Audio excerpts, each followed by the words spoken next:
want to just introduce a few people, and then Patrick will go into goals, policies, strategies. First, I want to introduce you to a new planner that we've hired, Brent Efune. Brent, please stand up. Comes to us from Prince George's County, where he worked on natural resources inventory. That's right. Yep. So we're excited to have him join us. Also tonight, we have with us a few people from some of the agencies that you were reviewing goals, policies, and strategies. We have Maureen Chaput from the Community College. We have Erica Jackson from Rec and Parks. Here. We do not have anybody from Economic Development, so if you have questions, we're going to take questions and forward those. And then we have Martha Arzu-McIntosh from the Office of Transportation. So I guess we'll just go ahead and get right into our goals, policies, and strategies. First, addressing community college.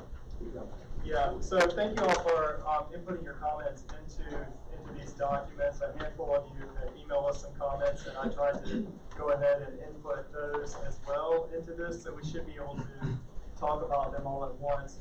I will focus only on the stuff that is new related to the community college, Rec and Parks, in this document. And so some of the comments we'll sort of table and hold for a later time, particularly with regard to the vision. There were a number of comments on the vision statement. We will have an opportunity to sort of revisit those comments as well, but we'll save tonight to focus on these issues with the community college and these other guests that we have today. So focusing on this, goals number 3, 4, and 8 are the ones that really deal with what we're focusing on tonight. And one comment under goal. Which document are you looking at? Oh, okay. So I'm looking at the healthy communities, planning for the healthy communities document. That's in tonight's. I mean, I don't see that title. If you look under, so if you go under your drive, let me go through this real quick because I know there was some confusion as well. If you when you log into your Gmail account, you'll see a little waffle like this in the upper right, okay? Click on that and then click on the drive, okay? And this will come up and you'll be defaulted into My Drive. You want to be in the shared drives. So if you click in shared drive, I don't know what else you may have in there, but you will see one of them will be CAC Plan 2040. Go into that. And you'll see all of these folders. So Not libraries, tonight, community college. All of these others, I think we were going to wait until. okay, so are we just looking at 8? You're right. So HC. Yeah, I don't want, because we won't get through all of them if we don't stick to the agenda. So that's. So when are we going to go back around, catch up the library one that I commented on? Well, there's more than just libraries. I mean, there were all. We had already covered libraries in the last meeting, and then there's additional comments. We had put those out to the different agencies. They're not here tonight, and give them a chance and give them at least a week to respond to those comments. And then we'll note them into the document. You'll be able to see them. Okay, yeah, thank you. I had written that down incorrectly. So it's just 2 of the goals, 3 and 8, that we'll focus on tonight in this document. And so there were no comments under this goal here. If we go down, there were some on the strategies.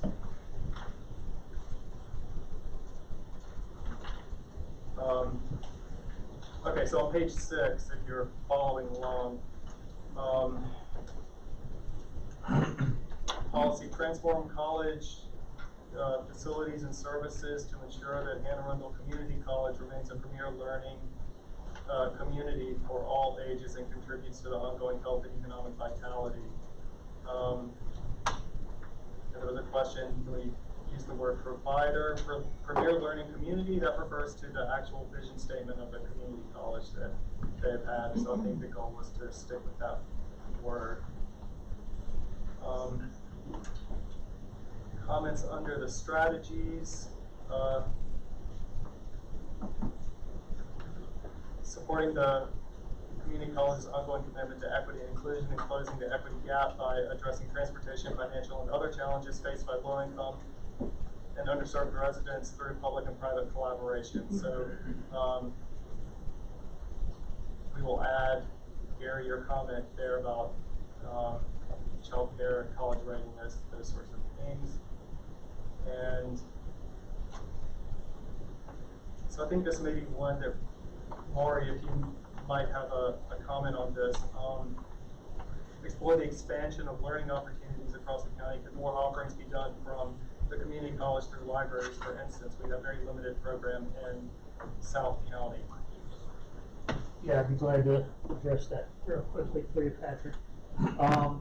That is not within our strategic plan. We have a very robust strategic plan that we are constantly working on.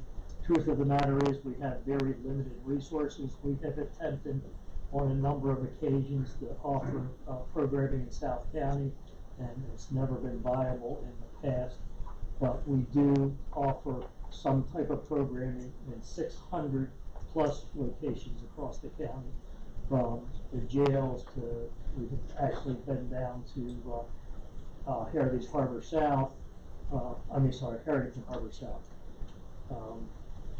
And we do best we can with the resources we have. The truth of the matter is the vast majority of our students come from north of 21122. It has to be there. So if I might ask, I raised that question. This is a 20-year plan, and it troubles me that, yes, we don't have the resources now, but we make no reference to what we might do in the future to expand to parts of the county that need service. We're very reticent to get into the area of money. Again, our facilities master plan is a 10-year plan. We're just updating it again now. It'll roll out in February of 21. And we do it every 5 years, or 10 years forward. And we do an awful lot of data collection, et cetera, to find out where we can best use our limited resources. And I'm not saying that we won't try to offer programming south of Edgewater again within the next 20 years. But when being realistic, when we look at the zoning for South County's never going to grow very much beyond where it is right now. So 20 years from now, I will be long gone. We will always look at that stuff in the future, but it's not in our current strategic plan. Building on what Kate said, this is a wish list by the citizens of Anne Arundel County. I understand that. Okay, so I think your planning process needs to look at the wish list And we do. and go there. For example, how long of a drive is it from Harwood to the closest community college facility? That would be Arnold, so it's about 30 minutes. So would that have an effect why more people aren't registering to take classes up there for a 30-minute drive through a busy part of Annapolis? But again, we have in the past offered at Southern High School, we have offered at the Senior Center, and we just don't get the people turning out for the classes to make it viable to continue to do it. What's going to change in the next 5, 10, 15 years?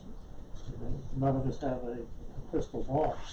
All I'm saying is we're reluctant to commit to something like that when it's not in our strategic plan.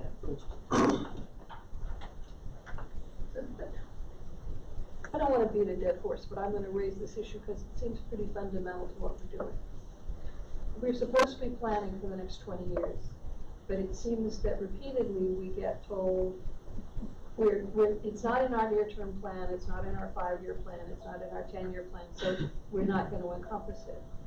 how do we deal with the disconnect between what we're trying to describe for 20 years and what the more immediate, it's not just libraries, it's broader than that.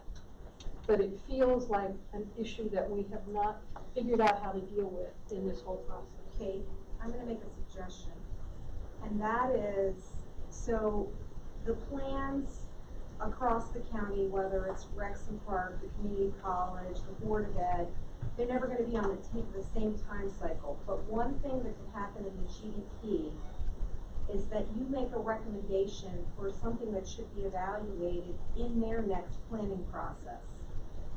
I think that's the way to do it. That feels a lot better to me than simply dismissing it out of nowhere. Yeah. And I think leaving the language open, with technology evolving as it is, I mean, this doesn't necessarily mean a physical presence. This is, you know, we got webinars now, right? We've got, you know, you can have collaborative things at the school or other places. So don't limit yourself to visualizing. That's an excellent point. Today, 25% of our credit offerings are online. So you can get an associate's degree from Anne Arundel Community College without ever stepping on any of our properties. So how do you recommend that we handle this in responses? Do you build something like that in and you want us to provide language? What have you said? I tried to kind of summarize some of Lori's points there, and then I also added consider future evaluation in the next round of community college strategic planning, question mark. And So we can add a strategy that says, Well, not even in the next round, because if our document is a 20-year document and they're doing it on what, a 10-year cycle, and you're gonna do it in 2021, then you're gonna do it in 2031. then 25 years out. Well, no, Oh, we'll do right, it, we okay, do so then do I a think- 10-year plan every 5 years. I think you wanna say that they should evaluate it, the needs, every time they do a strategic Right. plan update. Because it may not change for 2021, but it may change in 2026. Right. That works for me, I'm really comfortable with that. Okay. I think the other thing is that, as I sent out the email, according to your consultant, 2035 is a critical year. So that may trigger him to relook at things as we approach 2035.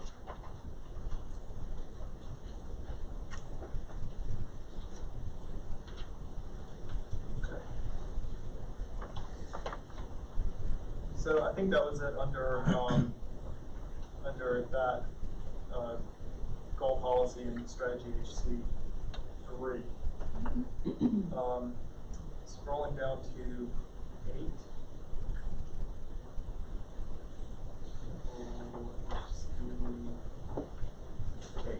Okay. So recreation, provide a diverse range of accessible recreation facilities and programs to serve the needs of all county residents. And one comment was any parks should be clustered within walking distance to development communities and located for maximum security of children. I don't know, Erica, do you have a response? So for that question, I think, is that on the mini, I think it's the Yes. council that I got this morning. Based on our definition, a mini park is only 1 acre in size, so we would defer that to OPD, because to us, that would be sort of in conjunction with the planning process when they determine the requirements for open space, active or passive recreation. When I made the suggestion, when I called it a mini park, what I was thinking was that it wasn't a 10, 20 acre, 50 acre park. So whether it's 1 acre, 2, 3, hopefully you'll be flexible in your planning and your future goals to include that. The reason I motivated that was I saw a development that had about 3 or 4 heavy density developments, and I see these tiny little playgrounds. They're in insecure areas of the lot, and not, there's, in this particular case, maybe it's not all together, but if you have a cluster of heavy density development, I think you need a park that's in walking distance of that, facility, especially when, where we see we're going here with high density, housing, that people need an alternative of recreation other than TV and video games that they can easily walk to. So I think there's opportunity. I can give you one example of where I think we need to do something. The other thing, the schools have parks, but they cut off the trails to get to them. All right, let's go back, Gary, to the neighborhoods.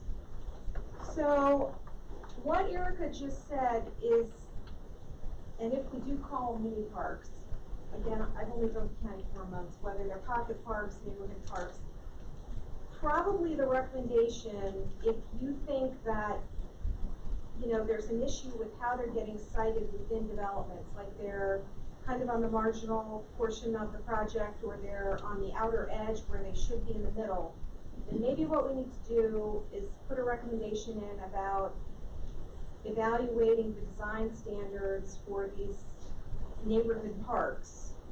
And or those parks, I believe, come out of the requirement for a percentage of the recreation area to be active. And so another recommendation would be to evaluate the percentage requirement for active recreation to see if it's adequate. Maybe it isn't. You know, maybe we do need to have more area of the recreation area that's required for development be active recreation. You're absolutely right on that point about this is the way it's designed. If you have several communities, they each have to have an active recreation spot, but it's not that large. So you end up with a little one here, a little one here, a little one here, and a little one here, but they don't actually, they just serve the needs of maybe the toddlers or something, and they're not really drawing in active recreation as much as they could. And changing that somehow, rewording that, rewriting that, would help to achieve what Gary's trying to achieve, and it would also help make the neighborhoods better. So, just in my experience with working with the county all these years, is that there's a requirement in the code for active and passive recreation. But modifications have completely done away with that over the years. So they provide no recreation area, which is where you get the most top, if you get anything at all. That's the real problem. It's in the code, but it's been ignored for a long time. Okay, I hear what you're saying. I mean, and I think that certainly the direction we're getting from the administration, the direction that the director is taking, is that we're not going to be giving the number of modifications we have. And I don't really know on this park issue, I don't know what the statistics are, how many we've given, but the first thing is to implement the code the way it's written. The second thing is to evaluate the code to see if maybe we need to change it or revise it a little bit to get a better design on the ground. That's really where it all matters anyway. Yeah. You know, I mean, modifications aren't always a bad thing, but it's how they're implemented. And ultimately, all of this ends up being the quality of design and the communities and the infrastructure that hits the ground. It's hard to mandate that. It's good planning, which is always hard to codify. Yeah, I But agree. you have to try. But then, you know, I mean, if you end up with your amenities or your school sites or whatever on more marginal ground, then you have to put language into the code to make sure if those aren't in marginal areas. So, Yeah, you Or can accommodate make the for specifications, walking I mean, trails. you can specify that, you know, they need to be at least this size, and if they're not, then they have to be, you know, relocated, or they can be combined with two others, or something like that. They do. yeah, so, We also should start taking into consideration, we talk about our schools, and our schools used to have playgrounds that children played on all the time. Many of our schools today lost their playgrounds, as well it should, because there are problems with people coming on the playground. But so when you say you have school, you don't also always get the playground that is associated with that school for a community clinics, except for school. That's a good point, because the Board of Education is not on board with the philosophies that we are talking our wish list for the future. For example, a building that they just put up, they blocked off the walkways from different communities to get to the school. So, and I look at it and say, what are they thinking? I mean, you were talking about a walkable communities, school isn't even fully complete, and they blocked them up. They blocked off the roads that I as a kid used for my bike and my pony, and now you can't even go there. So, you know, they're not on board with the stuff. And the particular example, and I won't talk about my community, but, you know, when you have an opportunity you see low income housing here, you see high income, you see 2, 3, 4 high densities, and that looks like the way of the future. And then you see that the county owns a piece of property here. It's like, it's within a half a mile of these other developments. It would be a perfect choice. And in particular, it turns out it's about 30 acres or more that the Board of Ed owns, and it's in the small area plan from the last time to acquire some of these properties. So they're not on board with the vision that I think most of us have in this room, which scares me. Actually bothers me, I guess is the right word. Anyway, that's my source. Ellen, did you want to? There was a question actually regarding parks.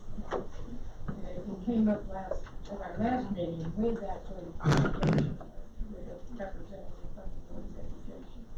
And that is to what extent do you actually have a cooperative and collaborative plan with the Board of Education or other agencies to in fact enhance the design that we're talking, that we're talking about. There is a lot of public space in school properties now. How do you work with them in your planning process? How do you work out a cooperative planning process for that use of that space? So cooperative and collaborative use of that space. So typically, if there's a piece of property that's acquired by the county, and it's acquired specifically for the Board of Education, the Board of Education will complete their development first. If there's a residual piece or a piece that they don't use as sort of an extra piece of property, sometimes it is deeded to us, and we use it based upon what's in our long-range plan. So we'll develop it based on that criteria. We have a master planning meeting, that's when we would get the community's involvement. There are times when we share facilities, such as what we're doing here at Coffin, we're sharing the tennis courts.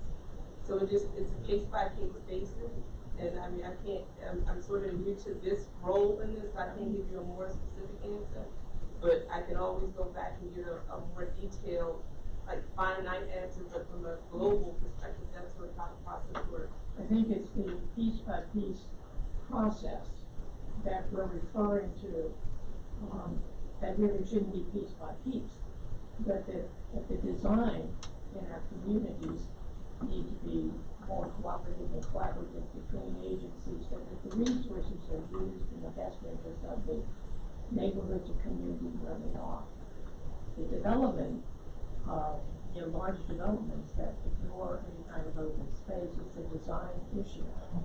And if there's one thing I've sensed from members of the county council who are going to review this process, they are interested in enhanced green space and enhanced design. Those two things. Where they could have placed in here, I don't know. It could be ignored.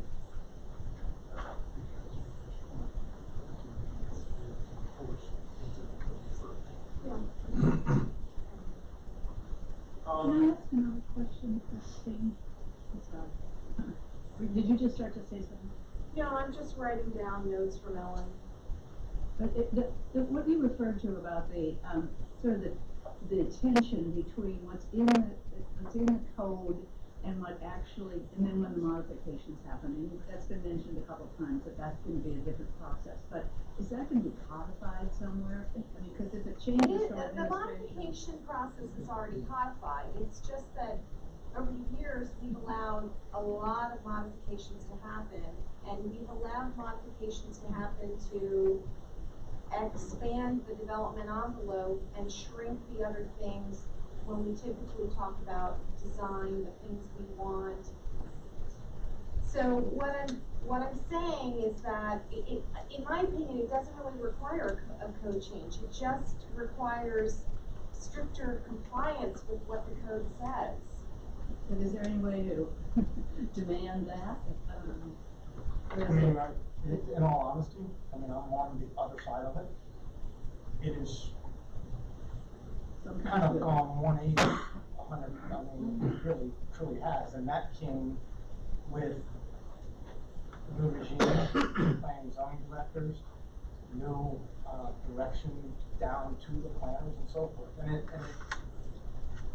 you know, modifications can be a dirty word, but they're not always, you know, they were there for a reason. There are certain things that have either been exploited or potentially taken advantage of, or looked at through one lens, and now they're looked at from a different lens. I think the code frankly says what I would think most of you are looking for, and I do believe that it's being enforced now, maybe even stricter than it was ever intended, to be honest. Yeah, they haven't gained, I think, trust with you know, things are definitely changing in OPC and how we're looking, but I think this citizen body has been living with things for a certain way for a long time, and they don't really have trust yet that anything is changing. Right, understood. That's what I feel in every meeting. So the problem, excuse me, so the problem with trying to, I understand what you're trying to say, and to a degree, I agree with you. But the problem is the unintended consequences. So when you try to codify in law the rigidity of these laws or these regulations that some people want to see, the problem is you take away the ability of people in planning and zoning To do their job. To do their job sometimes. Right, you take away the level of looseness that allows you to make some right decisions at times, you know, because, you know, Bill, you and I have talked about this, right?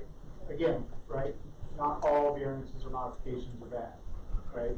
Sometimes they're for a good, they're done for a good reason. And so when you strictly put that into law, then you take that ability of Office of Planning and Zoning to, you know, to work with the communities and developers to have a better.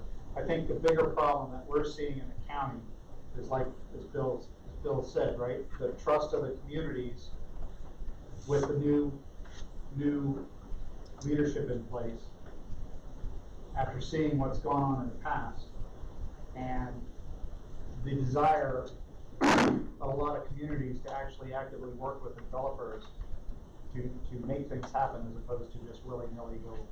But It's so just one are there way or the other. process guidelines you can put in place that say, I mean, I've heard them talk about, we're gonna have more, we're gonna have community planning boards that will, Right. you can bring these issues to, you know, are there some kinds of process steps that can be put in place so it doesn't vary so much from administration to administration? Well, something that I would like to see personally for me, what I would like to see put into is, if a development is gonna go into an area, then for a mile radius, I'm just using that distance right now, mile radius, all the homeowners associations or community organizations that are in that area, the developer needs to go to them and have a meeting and say, hey, we wanna develop this. How can we do this in a wise method, right? And so you get that community and developer interface. Now, I know a lot of people are probably cringing at that, but at the same time, right? Well, but I also There's think right a lot now, that goes into it. Well, we well, do hey, this. I'm gonna cut you off right now, because we're going down the land use road and we're not there yet, and we're gonna be way off of of where we are. But these are recommendations that would go into land use, like process changes, whether it's how we do our pre-submittal community meetings, our notification. There will be a time when you all can make those recommendations, okay? So I think I would like to try and stay on topic for tonight. So I do have a question on that, actually. When are we as the CAC going to actually see that, one? And two, do we directly affect or make changes to that document? The land use and development? Yep. Yes, just as you. Just like you're doing here. Just like you're doing Yeah. here.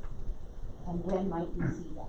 So much of this refers frequently to the land use document, and as I read it, I think to myself, I should know what that is. And I have, I'm So sorry. the land use and development, that section will be, the next section that we'll be working on, along with the sustainability.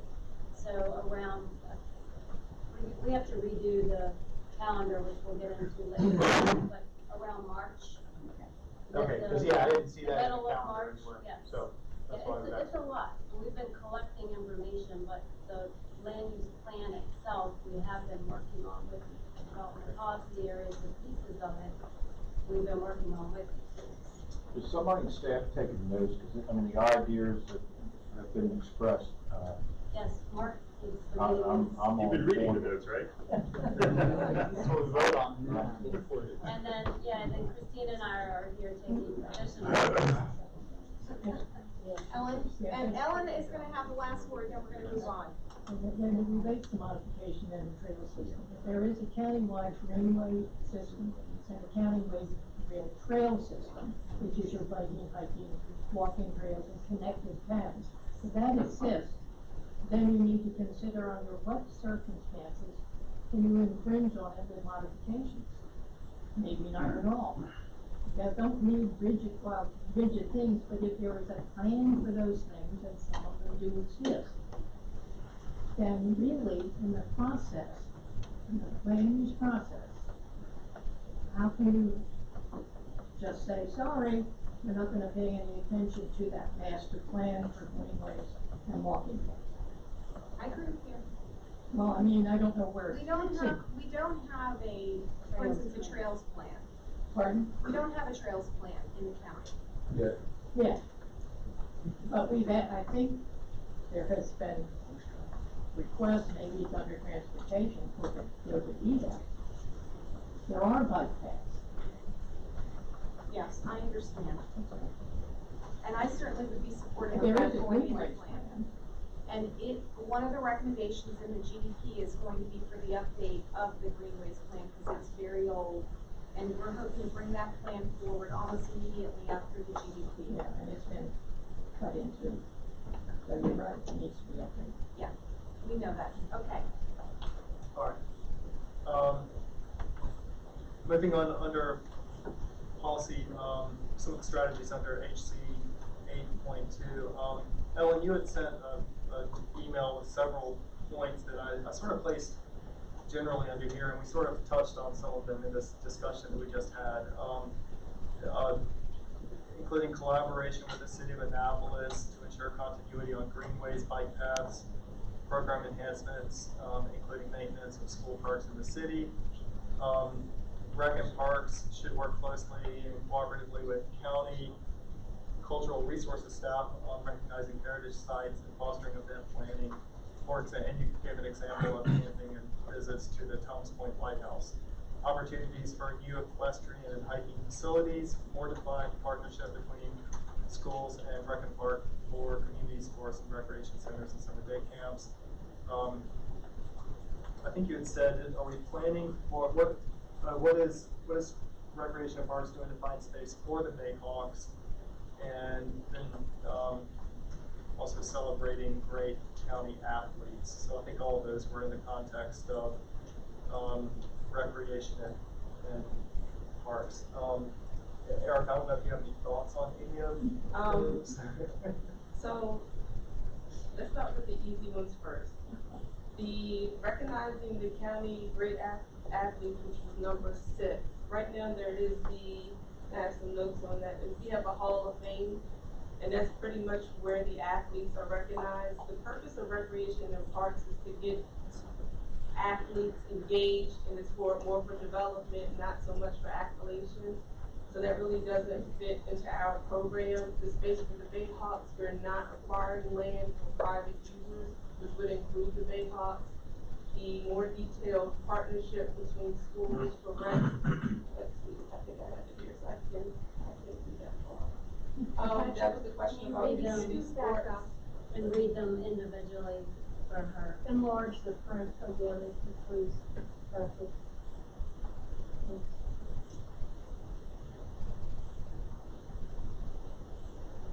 I don't know if that, the comment, I don't know if the comments are getting bigger. Just- Okay, I have opportunities for new equestrian and hiking facilities, more defined partnership between schools and recs and parks.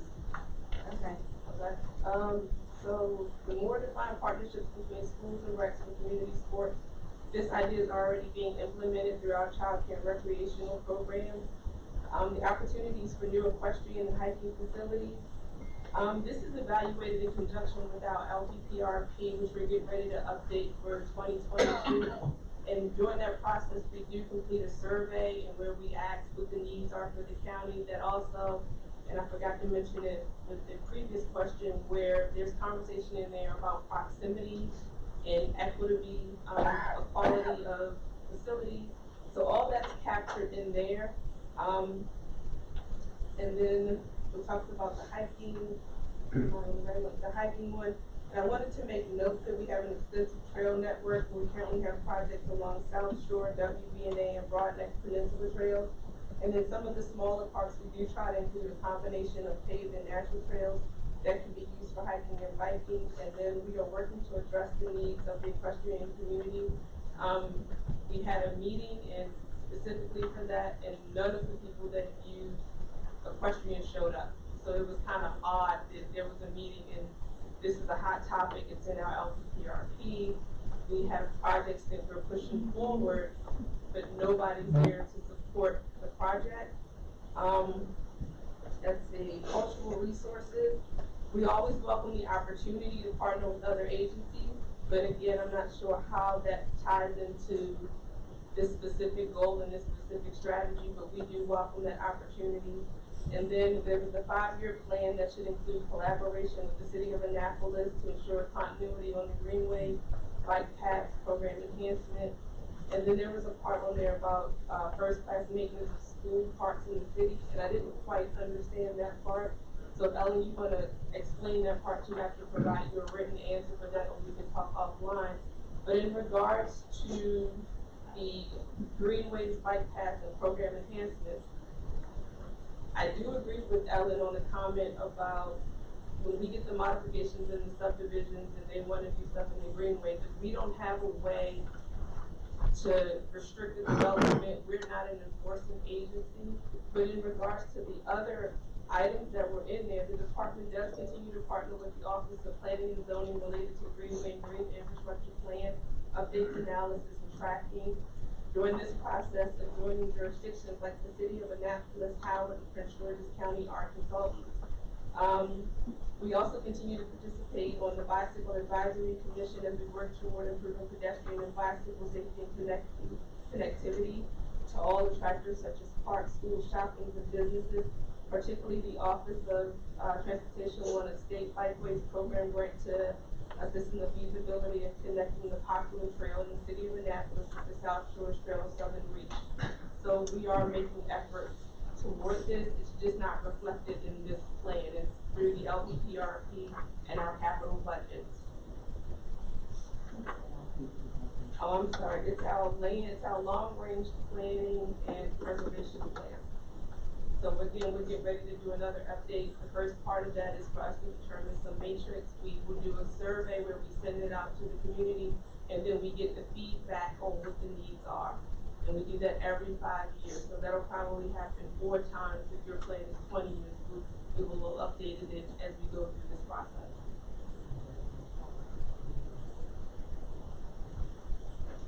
Good.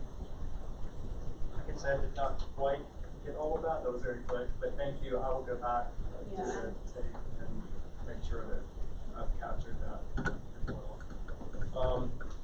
And then another comment under this same one, just as true. Kristen, you had asked, can we, where was, I think was this a general strategy comment? Can we also add school and community gardens? I know there were concerns raised at the last meeting about the safety of gardens and schools, but communities all across the country have school and community gardens. Maybe we need to recommend a study of these. Is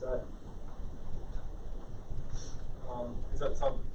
So I think the question is, do we want a strategy related to that? Community gardens. Community gardens at schools. Yeah. Do we want a strategy related to community gardens at schools? I think so. So currently, right now, I think the only school where we do have a community garden is at Park Elementary.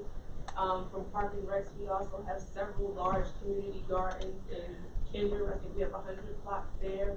And then during the process of our master planning, when we acquire new property, we do offer the community the opportunity to say that they do want community gardens. And it doesn't come up very often. It was one of our lower scoring items in our plan, but we welcome it. We were looking at redoing the pond in Brooklyn Park as part of a bigger development, and then we have a couple of other areas where the community gardens have been included. It just aren't moving forward. Be it the community adjacent doesn't want it, or the acquisition and the development of that property has not moved forward. So we do include that. Thank you.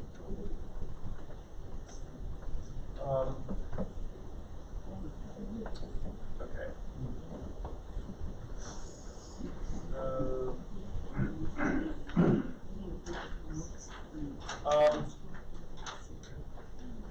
Acquire approximately 315 additional acres for active recreation projects. And Gary, you had noted maybe convert county-owned land or land not needed by the Board of Education. Is that a doable thing? That is something that we do currently do. So Okay. that we agree with that Okay. suggestion.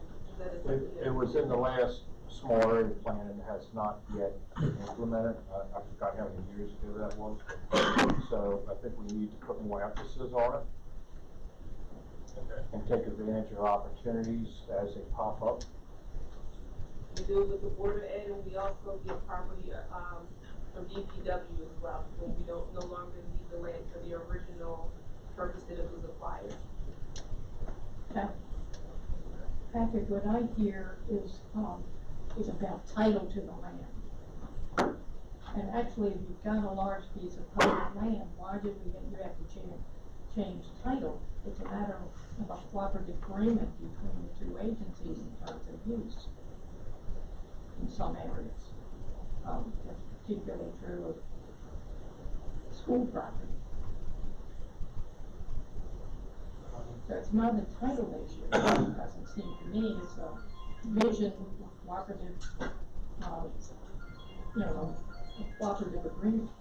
The title issue is what held up this particular example from the last Well, small area exactly, plan. and it doesn't meet, Yes, and that's the been- question is, why does it need to be a title I've issue? never Maybe understood that. there's, I agree with you, I see it quite often. Maybe there's a way that we can put something in this document that tries to encourage them to work together or explore opportunities to work together.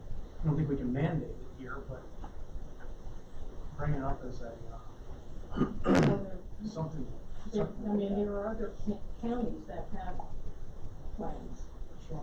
that, set inside the title where there is shared use. Even shared use for space inside of the school for recreation office. We do have cooperative, yeah, some of the facilities does have a cooperative agreement But between the Board of Ed and Rec and Park. So evaluate opportunities for more cooperative, Or break down barriers or something yeah, like that. I mean, I guess I'm confused by what you guys mean by a more cooperative engagement, because when the county purchases land, it does go, I mean, Board of Ed has their money and their land purchased specifically for the Board of Ed, and then there's land that's purchased specifically for other county agencies, and I guess I'm trying to figure out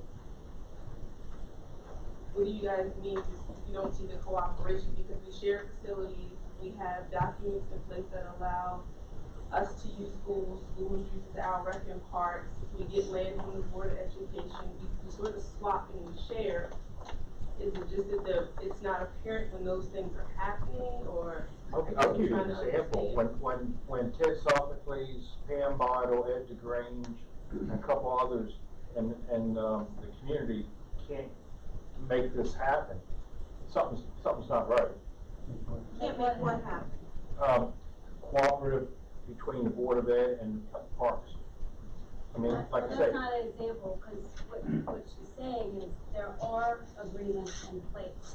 well then, those politicians over the last 10 years, 15 years, should have been able to facilitate action taking place. It didn't take place. So I think what people don't remember or tend to not think about is the fact that the Board of Education and county government are two separate entities. Totally separate entities. And so what happens with the Board of Education is all mandated by the state of Maryland. We don't have the same, the county doesn't have that same restriction. So they have their own pockets of money, in cooperation between the two is one thing, but they're still totally separate legal entities. But their pockets, their money comes from the county That council. doesn't matter. I guess the question is, how can we get better outcomes? How can it's like, you know, you say you're doing all the right things, communities are feeling frustrated that, you know, it doesn't seem like things are happening, Can you give specific examples? Yeah. I mean, I don't have anything. I mean, specific examples helps us know, because. I can throw out a quasi-specific, hypothetical potential. If there were 50 acres and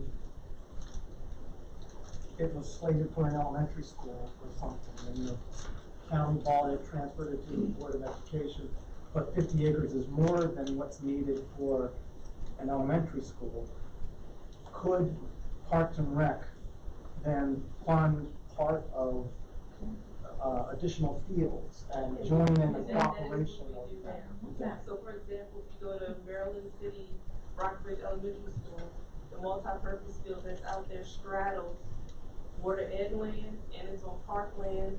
We do the maintenance, we're putting up the lights so that we can expand capacity. And that, I mean, I hate that. Yes, it does happen, and I hate to bring up one of the properties that we didn't buy when I started. It was but it was in North County near the Brooklyn area. It was a pretty big thing during the election cycle, and that was one of the ones where Board of Ed was included. We were looking at it as a rec site, and I think Bureau of Utilities was also looking at it as a water, a pumping station or something with a water line. So we do look at them when they're being acquired to determine how many people can use it and what are the options. And they It may could, not just be the facility's there to pool money if need be Yes, and that do does something happen. collectively. That does happen. I mean, it may not just be as vigorous as everybody would like to see it, but it does happen. Do you get suggestions for Parks and Rec for putting together something more? I think the thing that I'm thinking is that every time we bring this up, I'm not hearing an example of exactly what we're talking about. You know, I've seen the garden at Kinder Farm Park as an example. So I've seen that. Where are we lacking? Could somebody please tell me that? Well, there is a way of looking at recreation in a variety of ways, both passive and active. Active is probably the way most often that the county department looks at recreation parks. But it really, in its broadest vision, recreation in parks is not just an add-on. It is elemental to the quality of life of people in particular in their communities. If you have, for instance, a demand, I don't know, you know, let's just take baseball leagues. Do we have enough baseball field areas to accommodate baseball within the county as a whole? And if not, where would could those other sites be used to ensure that the demand for baseball and or swimming and or any other kind of sport is met. It's that kind of look at the use of the land. Now, I don't want to focus, because I was reprimanded for focusing on the city of Annapolis, but, you know, there are 7 schools in the city of Annapolis. There is a lot of land that can be used for athletic purposes and or for track purposes, or, I mean, any athletics. I want to tell you, though, that the maintenance of the land within the city of Annapolis by recreation and parks, large parcels, is neglected. It's not utilized. It is not, you know, it is just not, so that large parcels where I know that there is an additional demand both by high schools and others, go neglected, go non-used. So is this like the Tennis Alliance and their proposal for the tennis park? Yeah. Be very careful.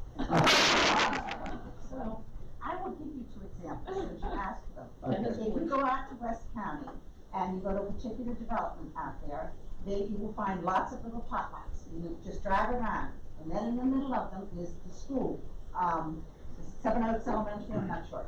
But it has a lot of field around it, but it's all fenced off. You can, at least the times I was there, you couldn't get into the playground because it was all fenced off. I don't think that is due to lack of cooperation. I think this is an enormous problem. Everybody I know in the school system really does want their children to be active. They do really want to participate in the community.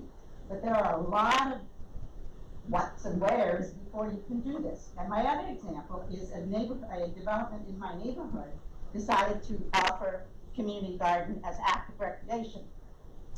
That was partly because if they had a swing set you've been swinging on, was great, but that's beside the point. Now, this 40 by 40 foot plot, which they were offering as active recreation, had no water. Closest water was somebody's house that was, I don't know how many, 200 feet away to close up. It's not that simple. That means, but that got turned down. At least I hope.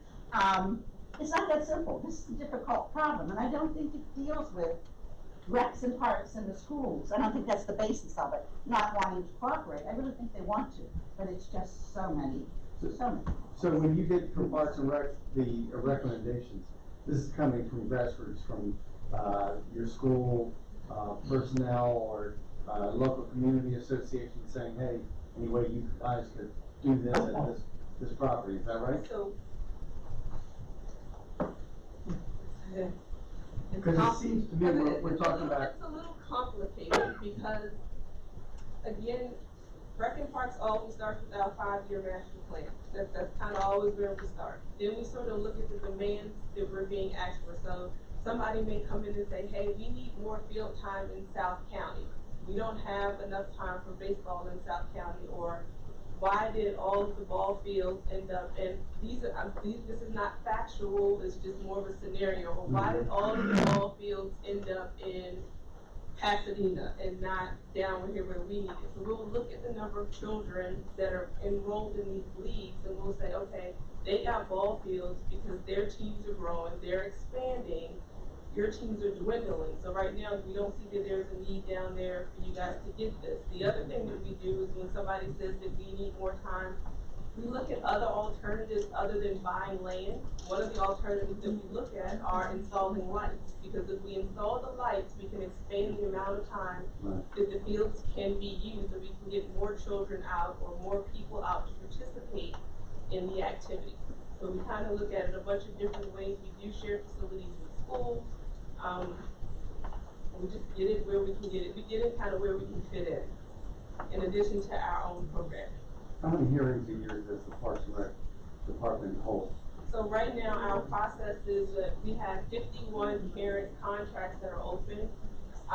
This is just for development. We are now doing meetings at, we call it SD, which is 30%. Depending on the feedback that we get at 30%, we may have another meeting at 60%. And then we always have one right before we go to construction. So for example, on the project that I was at last night, we had 3 meetings on a park in Porterfield at Brandon. We've had 3 there. So we do get involved with the community. We start, sometimes we have more, if there's a master plan, we'll start there where we will have charrettes and we'll get a group of citizens involved and say, this is what you want. Do you feel that this is the best benefit to your community? Does this meet your needs? So there's always constant public engagement. Yeah, one thing I think maybe, and I don't remember if it's in here or not, but every time I hear Parks and Recreation, the picture I get is a ball field. And that was important at one time, probably still is. But now that we're going through this high-density growth, smart growth plan, and we're looking at R22, God knows what other density zoning, putting people into pigeonholes, families. The developments are going in, they can't even invite the friends over for a birthday party, that I think the parks need to take on a new role to provide gathering places for families and friends to celebrate family events. We do. We rent pavilions in the parks. Well, we need more. We have pavilions, we have party spaces. So We the rent in the particular buildings case that I'm looking at, 15 years in the making, the Board of Ed gentlemen that stood in this room and told me that I don't care about that 30 acres, it won't do me any good, I don't want it. In 15 years, we couldn't get Parks and Recreation to meaningfully have a conversation with the Board of Ed guy that's in charge of the facilities to make something happen. So, Gary, though, like for instance, what you're talking about with smart growth and we need places for recreation, both active and passive, I mean, a lot of that has to come out of the development regulations, because there are two pieces here. There are the facilities that developers have to put on the ground as part of their project. I Then don't there's think the you need to, long. I don't think you need to put all the burden on development. Well, I know, okay? but you just interrupted me, so I couldn't Okay, finish. And go. then the other part is Parks and Rex Park, right? It's a two-prong, and I think we're kind of, from what I'm hearing of the conversation, we're mixing that together. So again, I think the statement we made early on about evaluating the active and other recreation requirements for development, we need to get something in there about that. And then it sounds to me, from what everything Erica's saying, is that the other pieces for Rex and Park have to come through their master plan. So for instance, Ellen brought up like the Trails master plan. Erica, if the residents want to see a Trails master plan, does it have to first start in your master plan? It starts in the planning, the transportation and planning group in OPC, unfortunately, and we work with them to help to implement it. So we have a network of trails right now that we're currently finishing up, but if there But was you don't have a plan. no, there is not a global plan for the county that shows every single trail that will connect every single neighborhood by walking. And we kind of defer that back because we don't have the right of way. We don't have the roads, we don't build roads. We sort of just kind of acquire land to extend the trails that we have. So if somebody's doing a master plan, they need to be in a position to sort of execute that plan. We're not in a position to execute that. Well, I think it would be the responsibility of multiple offices or departments. Yeah, so And the I don't office, know if you yes. want to weigh in. So the Office of Transportation works very closely with Rex and Parks in terms of working together with the Ped Bike Master Plan, identifying our trails, and all the various plans that we do have, such as moving on. So any type of planned trails or existing trails or facility, even when we're talking about updating the functional master plan and updating the Ped Bike Master Plan, all this is coordinated with all the agencies to make sure that we have these facilities and that we're creating these connections. And then we are reaching out to the different agencies for implementation or for where it fits into their program. So it's not just the onus. I don't want it shouldn't just be on Rex and Parks, and that's not what happens. We do have a collaborative kind of situation in which every agency that has a piece does take a look at this and goes, okay, how do we fit in this? Because again, we are now facilitating, planning on what is happening on the roads. And so this is an opportunity that is given to us at the time in which we include trails in that. If there's a recommendation from this group in terms of doing something a little bit more robust, you just have to give us direction in terms of what it is that what is the outcome that you're looking for. And if we haven't gotten there, give us a chance to go back to our agencies to figure out where that fits in. Because we are doing the work on the back end, even though it may seem that Rex and Parks is, that someone is dropping the ball. Trust me, there's so many things happening behind the scene in terms of how we collaborate and how we work together in order to really move this forward. Yeah, I was wondering if Parks and Rec, if somebody there has been exploring the use of mall spaces, unused retail spaces and the like, as the libraries have utilized for those community meeting areas, indoor-ish kind of things. That has come up in the past, and one of our studies is for an indoor sports complex, and that was put on the table. Is that viable? Is there good traction there, or is that just something that is pie in the sky?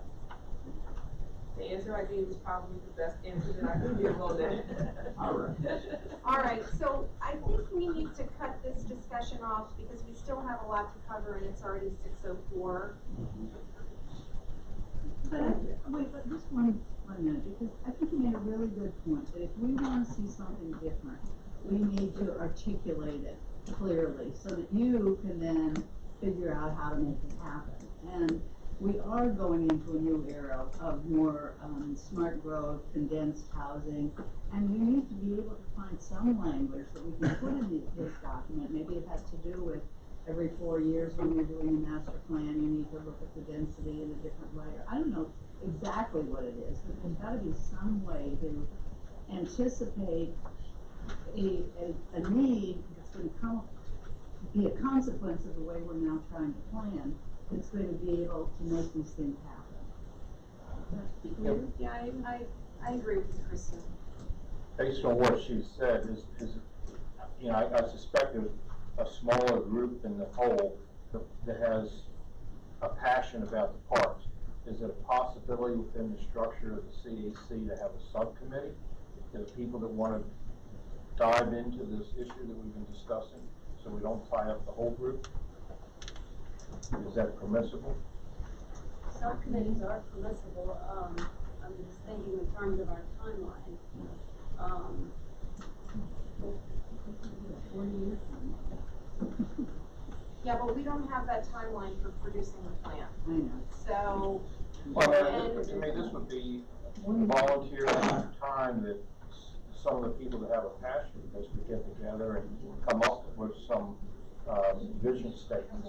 Well, not vision statements. Well, whatever you want to call it. Strategies. Strategies or whatever. I mean, that was the purpose of tonight. But we're tying way too much time, and I think there's only a small number of people that have some great ideas. So one of the things I want to say, Gary, is that what I see in the document is wordsmithing, right? Yes. If there are big ideas we're missing, you gotta get them out there. And like the time to do it is now. Like you've given us 5 pages of strategies, but I think these are 3 very key things that should be in. And that's what I'm not seeing coming out of this group. So that's something to think about. This is the opportunity to do it. So you're saying, I mean, I did a lot of wordsmithing because it was needed. But do you want us to add more text to this thing? Is that what you're saying? If you have a specific strategy, what would you do if you're going to do a subgroup? Aren't you going to add more text? Well, the one thing that would be advantage of the subgroup would be to meet with fellow members who have a passion for a particular topic, and we could brainstorm. So Can't this be voluntary so that in 2 weeks from now, the group has already met, come up with their ideas, and it could be then talked about at that point in a condensed fashion? I mean, the problem is we're getting further and further behind. And the one thing, the elephant in the room is the land use section. And we don't wanna be in a position where we've left no time for land use, which is gonna be your biggest issue. So if a couple of us got together and then went back in and added in words, What I would prefer is that you actually send us, we want these 5 things covered. You let us find in the document where they should go. Yeah. Or we may not agree, we may say, I'm not sure what we would Right, do. or but I I don't- know we would collaborate with the other agencies, Yes. that may not be something that we. Because I would argue that we all have a passion for all of this, or else we wouldn't be here, but we're lacking this time. Speaking for myself. well, I feel rushed too. I mean, I agree, I feel rushed on this. And, you know, you can convert the board Well, words we need to be more efficient, I think. to ensuring that there is a plan, because without a plan, it doesn't exist. All right, You know, there is please. I'm sorry, a plan that has to do with connecting networks of pathways around the county. That has to happen, it can't be just arbitrary, it has to happen. A plan for how to share, you know, space resources to meet the athletic needs. A plan for utilizing abandoned property, looking at an abandoned property. The only thing that I do wanna emphasize is that when DNR did its very first park plan, for which all counties contributed, and I was on that committee, particularly for pathways and other things. Out of that plan, it said that the county, was in the original plan, needed to collaborate with the city with it, so that there was things in the county plan that came out of the city recreation parks. That did not happen aggressively or assertively at all in this current plan. There were some things that were sent in at the last minute by Tom Andrews, but the direction from DNR was that there be, because it's a funding issue, that plan goes to the National Park Service, and if you're not in it, you can't ask for money. That's all. So there needs to be wording that really looks at each of those things. Can you send that wording to us, Ellen, a recommendation? Sure. Can you send recommendations? And the plan you're referring to, it has to be named. Well, I know yeah. that adds more Yeah. words, but I mean, otherwise how we do- don't know which one. Well, yeah, Okay. you know, if you would do me a favor and email whatever you extrapolated from what I said, me in an email. Well, I tried to take it from your email. I know, you took it from my It's email, really but I gonna be can't from read what it. Mark You took got in it. the notes. Okay, If okay. you just, you know, email it to my personal email, not the, not the. And Gary, if you wanna send an email out to the people who've been talking on this issue. And then I'll modify it and send it back. Then do that. I will volunteer to meet with a subgroup and brainstorm if anybody's interested, so. I'll meet with Gary. Send me an email, I'll meet you anywhere, whatever, doesn't matter, I'm retired, so I can fight. Okay. All right. Let's move on. I'll meet with you. Matthew said he'd meet with you. Let's move on. And why don't Send me an email. we start in on transportation and then Yeah. circle back around to, economic development. So, Okay. we're looking at the, planning for the built environment document, and we'll start on page 2. Again, a lot of vision comments, we'll come back to those. So if we go to page 2, goal BE6.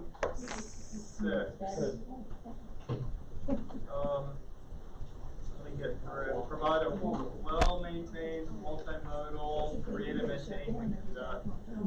Well, let you speak to that one then.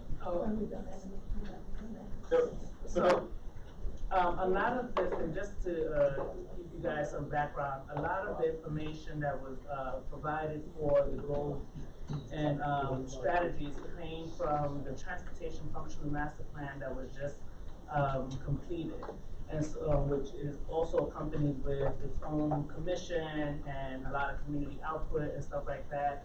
And so I think there's a couple of wordsmithing that create and maintain and stuff. I'll take these, but to the commission. so that we can discuss it and then, return it back, but.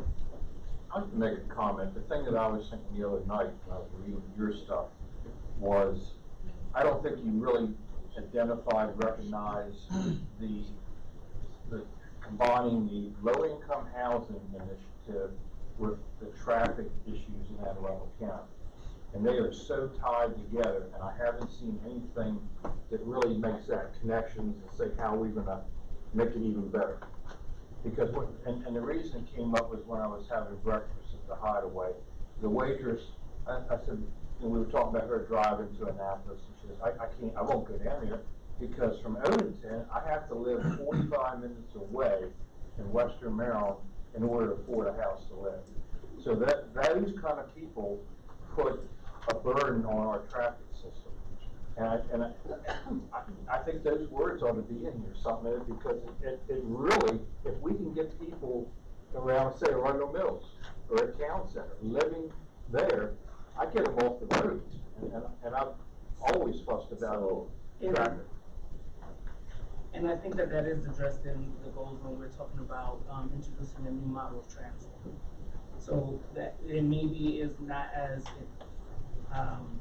direct, but when we get to that section, I can lead you to where that is. Yeah, I think that concept needs to be better identified and recognized. And when the ladies were in here last meeting, they were talking about low income.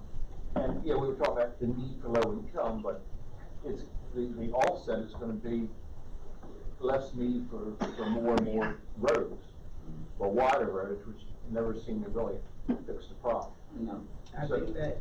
So I think if we focus on better transit for people, low-income housing, they all work together.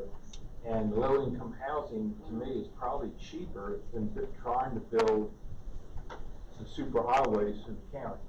Christina, may I?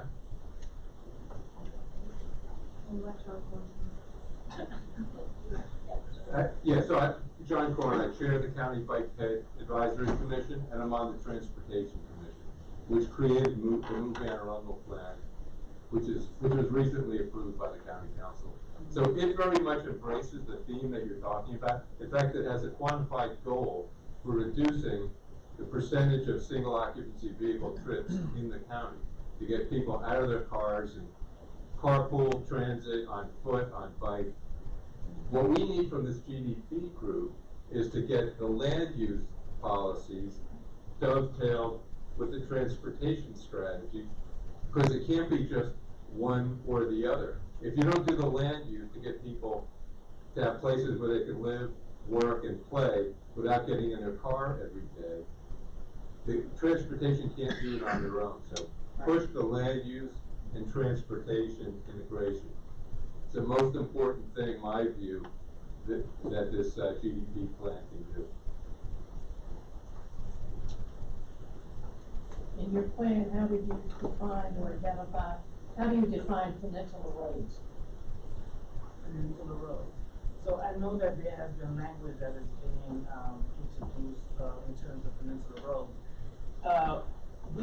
We studied, so as part of Move Anne Arundel, we studied a lot of the corridor roads. So there were 5 studies, and one of them pertained to studying our peninsula areas and really looking at it at a deeper dive and going, what are the needs that are necessary for our peninsula roads, that which include Forest Drive, included College Parkway. So there's an entire study that was done with all the peninsula roads in Anne Arundel County in terms of facilitating what needed to be done and what infrastructure needed to be provided in order to make sure that we obtain mobility. And so that was incorporated into that study. So and there were recommendations that have come out from there in terms of what we can do. And in this goal, like this Move Anne Arundel actually goes in detail with what recommendations can be done for these roads. And so it is incorporated in this bigger branch of what those goals and strategies are for this. So it is defined, they are defined. We don't define it as a peninsula road. Pardon? we don't define it as a peninsula, we don't have that wording in our, in terms of just in our industry and how we view Well, it. then where would it be, right, then where would a definition of peninsula roads as it relates eventually to land use? During the corridor be study, placed? right? During the corridor study, we identified all these roads in terms of the character, because it's in a peninsula, but we don't have a peninsula road designation, is that, and that's what I'm trying to figure out. Because we have our functional classification, which identifies our roads with principal arterial, minor arterial, collector roads, local roads. Now, there is no designation of peninsula roads. Now, we know that we have peninsula areas because of course, Anne Arundel County. So again, that's what I'm. Well, if there were to be a definition of peninsula roads, would that be in transportation or in planning? I think it ends up, Ellen, being more appropriate in the land use section. Land use section? Not as a definition, but what we've developed is peninsula policy area, and we'll be developing policies that will address The character of an the area. character of that. What about historic roads? Because I think the only place where peninsulas and the roads are actually identified is in the APO. Yeah, we Under identify. traffic. But I don't think that traffic actually would make rules about, I think your focus would be on road improvements as opposed to actually, doing what the APFO does. Not necessarily, because we all work together in terms of making sure that it's using APF and evaluating, reviewing it, and making sure that whatever is being done on the road applies to it. So I'm not kind of sure what, if there was a question. So your department can't come in and say, well, because this is a peninsula road, X, Y, and Z rules apply. Because the planning and zoning already covers that with APFs. No, I don't think that that's the way to go about that. I think that. That's what I'm saying, I don't think that that way. so you start to look at the policy area for what a peninsula area is, and there may be a lot of different things that you wanna manage in a peninsula area. Right. So as you get into what needs to be managed, you figure out, then the strategies are gonna fall out of that. I think most of them are gonna be land use. Now, the adequate public facilities, that is gonna fall under OPZ, although we're not the only agency that looks at it. I don't know though, so I'm happy to make recommendations for strategies where I see them, but I'm not seeing one on this. 'Cause I agree with you. Okay, I but I don't think see we're one gonna either. have to wait to land use. Am I think, Yeah, I think that, yeah, yeah. I think Part it's of already what in we're gonna place. have to wait is a lot of recommendations that you put forward will actually be in the land use and development chapter because they're related more towards land use and a lot of these topics interrelate, so it's hard to know where they go. Some of them we've said will be land use development. It might make more sense in the end if we move, but let's just get through them as we outline them. So policy areas that we've developed will, for one of them being peninsula, Right, I think that'll have a we'll better have effect. policies and strategies to go along with each of those policy areas. But even in that, understand that the road functions in certain ways, and Yeah. we have those designations, and so therefore we try to make the best decision we can with how a road functions and what the plan is and what the objective is. Can I throw something else out there I just thought of?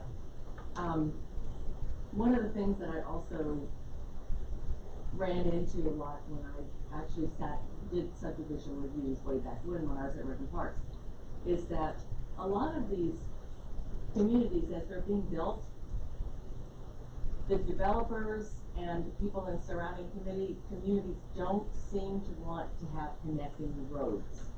Internal roads. That's true across every And county I've ever worked in. And so, I'm just throwing that out there because if we want walkability and be able to go from one area to another without getting in our cars, then the planning process right now, the way subdivisions are built and the way people don't want to have a road connecting from this one to that one, So, that's something we should really think about. so if you go, and again, I don't wanna jump ahead, but, Patrick, in those implemented, that's there, in terms of the recommendation of making sure that those connections are being made, because again, it's not just mobility is, we don't define mobility just by vehicular, but is making those connections for pedestrian crossings, the bike path. It's for everybody. And therefore, we look at it in that totality of all mobility. So it is identifying your pedestrian crossings in those neighborhoods, and we actually have that in place now. It's just, again, enforcing it and making sure that we're all hyper aware of it so that we can make those recommendations. Tell her about County Bill 7818, please. 7818. Oh, 78. So where does historic and scenic roads go? Under you or under land use? So scenic and historic has typically been in land. Well, we went over that, we had the cultural resources, historic preservation, it's within this, you know, yeah, it's under, they were in here, right there, right. Under B5.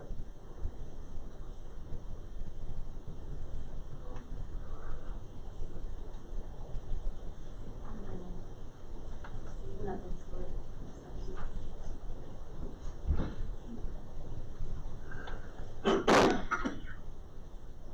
I'm not sure which one it is.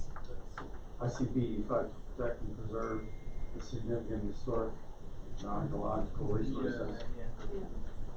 Yeah, I guess one of the strategies maybe underneath there would make it sort of below, but they are identified as, and recognized as historic resources in the counties. Yeah, and then it still goes back to the question of modifications. Just like greenways and the non-existent paths and stuff.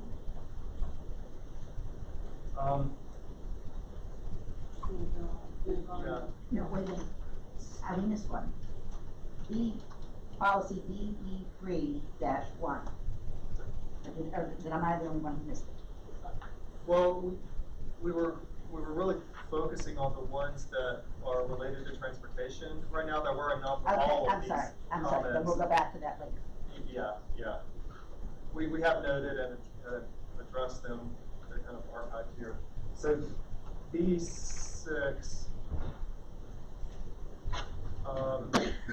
again, I think you said a lot of the kind of wording comments. I'm gonna verify because when we're talking about create and provide, I think that's what the recommendation was. Yep. But and there were several others. Yeah. Subsequent ones. Yeah, so I just need to make sure that that's something that we can, we held accountable. Okay. Because creating infrastructure, I just gotta make sure that the language is, moves Yeah, I forward. think it's okay to have something different than New Anne Arundel, because this is a new plan. Yeah, no, that's this is the GDP, so even that whole vision, that whole goal was different from what our vision statement is for New Anne Arundel, so I don't have a problem. All right, related to provide practical and reliable transportation choices and connections for county residents. Charlie had made a comment. Shouldn't transportation also serve major employment centers so workers from outside the county can get here more efficiently? I don't know if you can change anything related to that. That's true in our overall plan, because we understand that, and it is identified in the plans, that Anne Arundel County is smack in the middle of both Washington and from Baltimore. So technically, two very big regions, and so even though we're technically part of the Baltimore region, we recognize our association with Washington and how we don't just service traffic that is within the county, but inside and out. And so a lot of the, policies and plans is in terms of mobility is not just for those of us in the county, and is also the ones who are traversing in and out. Hey, Martha, So- what if we just said in there something about connections for county residents to employment and goods and services? Or, I mean, would that answer your question? No? Well, non-county residents are traveling through to work, so I just said major employment center. So if we get people that are traveling from Western Maryland or Howard County, more efficient ways to get here, that helps our traffic. So, how about if, and again, I'll have to Within the go county? through and within the county? So a couple of years ago, didn't we look at doing a joint transportation project between the city of Annapolis, Anne Arundel County, and Howard County? John Corn just walked out. But I mean, We have a TDP that, transit, development plan that we do together. There are several plans that we work together, but we don't have a transportation master plan within these two. But we have worked with them in order to make sure that it's cohesive. So when we do our own plan, we do work with Howard County, we're basically our entire bordering, counties to make sure that our plan and their plan joins at the same. does Howard County, I mean, do their transit options come into our county? Do we go into their county? Yes. But you probably have to make some kind of connection. Like, okay, so I just worked in Charles County, and there was a place where in southern Prince George's, where the Prince George's bus stopped, and then you had to pick up the Charles County option. So it's like, we don't go very far across county lines, but we do make sure there's a point. But that means lots of transfers if you've gotta get somewhere out of the county. So we do have, we currently are members of the, RTA, which is managed through Howard County. And so therefore, that's one facility. We also do the same thing in terms of how we work with, Maryland, with services throughout from Baltimore in. So we have identified where those connections are. They provide the service. So there's service coming in from Howard County into Anne Arundel, and service Anne Arundel into Howard, in identifying where those connections need to be to better facilitate people moving. So, yeah. Do you also do that with the Washington Council of Governments, like Prince George's County? So one of the recommendations in Move Anne Arundel has been that we need to have a seat at the table at Washington. That's one of the Would we recommend recommendations that? in Move Anne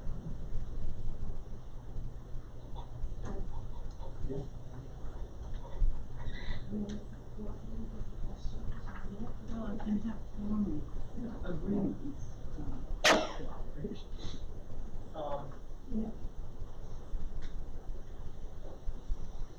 Okay, wording she's noted those, and we'll have those, we'll review those.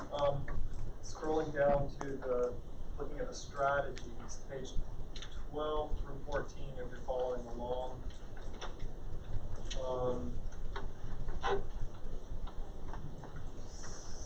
So,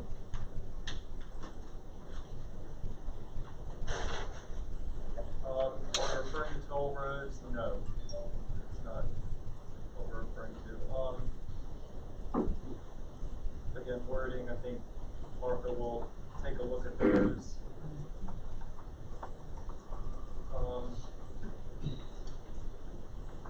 Improve walkability and bicycle access. Here or wherever appropriate, we need to bring this full circle, add incentivize installation of additional facilities associated with cycling, such as secure bike storage, locker, and shower facilities. And then further down, Gary, that to reduce the need for short vehicle trips, and Gary was questioning about how do we promote culture change. Do we want to take a minute on either of those? Are you looking to add, and I guess this is for Melanie? Yes, Melanie. Okay, good. I'm sorry, I'm like, my glasses I can't reach that hear far. all that. in the language, and amenities, improve walkability and bicycle access to reduce the need for short vehicle trips. And amenities, I guess, in order to accompany that? Yes, that's the language you, yes.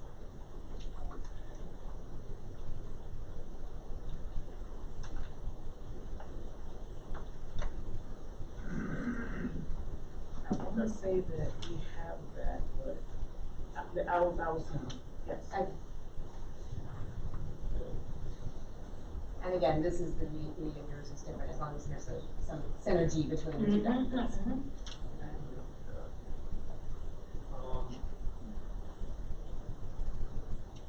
Because it's in our performance measures as one of the things we have to meet, and so therefore, we have the strategies here, but we do have a performance measure that we will be calculating with those infrastructure goals. So, one of the things that's coming from is that, you know, there's one challenge is creating the bike paths and safe biking measures. But then, for example, with the city and my office, I just moved my office to downtown Annapolis. I have a staffer who wants to cycle from Severn, and he's got a path, but he can't do it if it's inclement weather because we have no showers, right? And so there's the Park Smart parking garage design strategy. I'm an architect, so you know. And so with those like Park Smart parking garages, for example, they provide lockers, showers, secure storage, and all that. So I think it's just that comprehensive, like, okay, great, you've got a place to bike, but if you get there and you can't shower for work, we're still not going to do it. So that's what I mean by bringing it full circle. It's that realistically, You move into a lean building. you move into a lead building would help too. I don't think this county has too many of them. We've got a few, but not as. West County. West A lot of them. You just stay stinky, then people will leave you alone.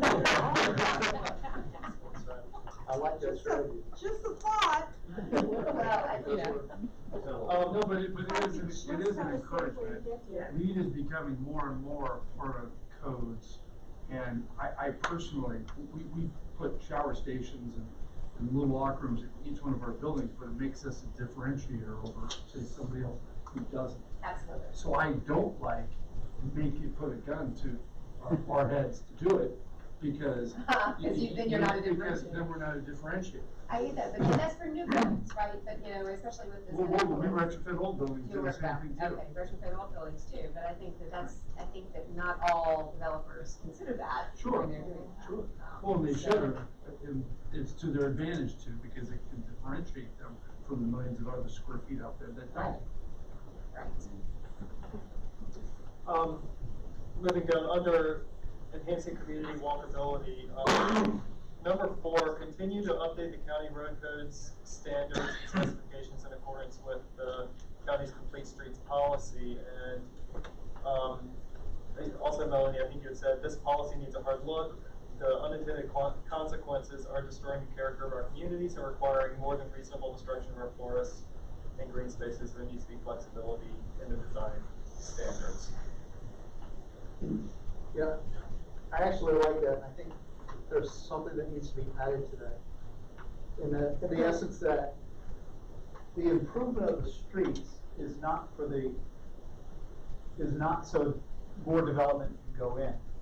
If that makes sense. Right, it's to improve our quality of life as Improve it the is. quality of life. And I think, and I can't claim to know the complete streets policy front to back, but what I have seen in my own work and in our own neighborhoods on the Mayo Peninsula is when a new development comes in and they are forced to meet our current street design guidelines, they're way out of proportion for the character of our peninsula neighborhoods. That's so true. There's just no excuse for that. It ruins the character of why we moved there. And I think that while I'm all in on conceptually what the Complete Streets policy wants to do, I want my kids to be able to bike. I'd love to have a sidewalk. I think there needs to be much more flexibility about how that goal is reached, right? I mean, I drive down some of our streets in the newer neighborhoods across from yours, and it's this and maybe it's 35 feet wide, no lines, no nothing, I just wanna go like this all the way down it when I'm taking my kid to his friends, but because there's no definite, it's just, it's a whole different feel from when you go further in. I also think that, and that's only because of my familiarity with Mayo Road, that's not really the complete streets philosophy that was taken there, but more so road design, the design of the road, and what the function of the road is. And so there are differences in definition in terms of the function of the road and what the intent of the complete streets is, in terms of providing the multimodal approach, of course, within the means of what it's supposed to do, I guess, or the intent. So I understand what you're saying and stuff, so. I mean, when they, what was that, 72 feet wide, when they gave us our complete Yeah. streets on 214, it was, Yeah, that's the problem It with was it, like- because 214 is a state, and the state policy is Well, if you pave it or do it, if you touch that road, you automatically have to put in all of this extra garbage, and we're like, we're not asking for that. This is what we want, but you're forcing us to have this much if we want it done. And it's kind of frustrating to deal with, but that's a 214. Have any say on state road design? We have discussions, but again, the state road is a state road, and they're the ones who dictate what happens. Are you seeing it happening on county roads? yes, and the collector road Unless you definition, get a modification. unless you get a So not modification. all modifications are bad. But- Absolutely.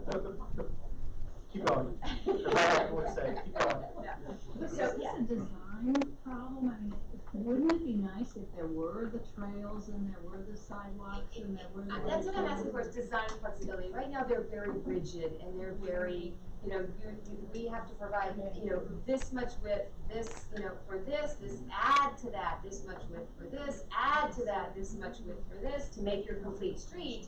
And by then, you've got no room left for the forest or the, or the trail through the forest. But I thought that was part of wanting all of the bicycle paths and the sidewalks. There's more flexible ways to do it. I think it's flexibility in design that I'm really. But if you guarantee flexibility, you can get stuff, other stuff. you don't. Flexibility is impossible to mandate, that's the problem. That's right, that goes back to Goes back to my issue. yeah, right. Right, how you codify it. Good planning is the key, how to mandate. There needs to be some other level of, maybe that is where it's appropriate to have, I know we're not gonna have like a planning, board, but, some sort of an advisory board that, for that district or neighborhood or, whatever the region is, that can say, have some input, does this fit, And I think that when, OPZ moves into the regional planning, that then becomes solidified, because again, the needs are very different for every community.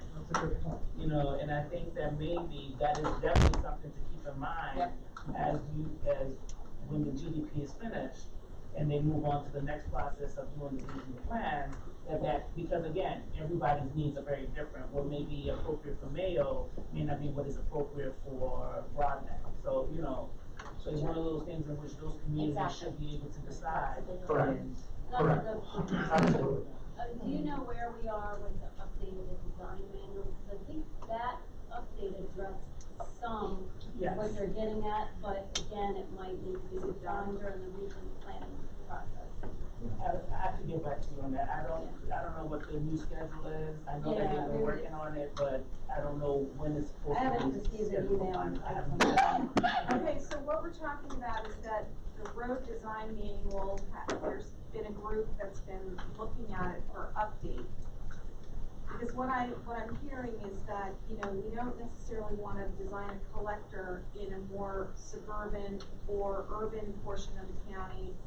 It needs to be different than what we would do in a rural area. And you would get through that through your design manual.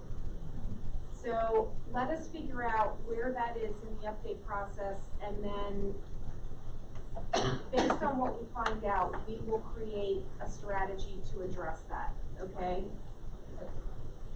Can you trust us? That's for sure, especially since I know where to find you. It's so interesting that the county has a design manual that could be modified at the drop of a hat. When I first discovered that not only codes were modified, but the design manual itself is modified. It's not gonna happen.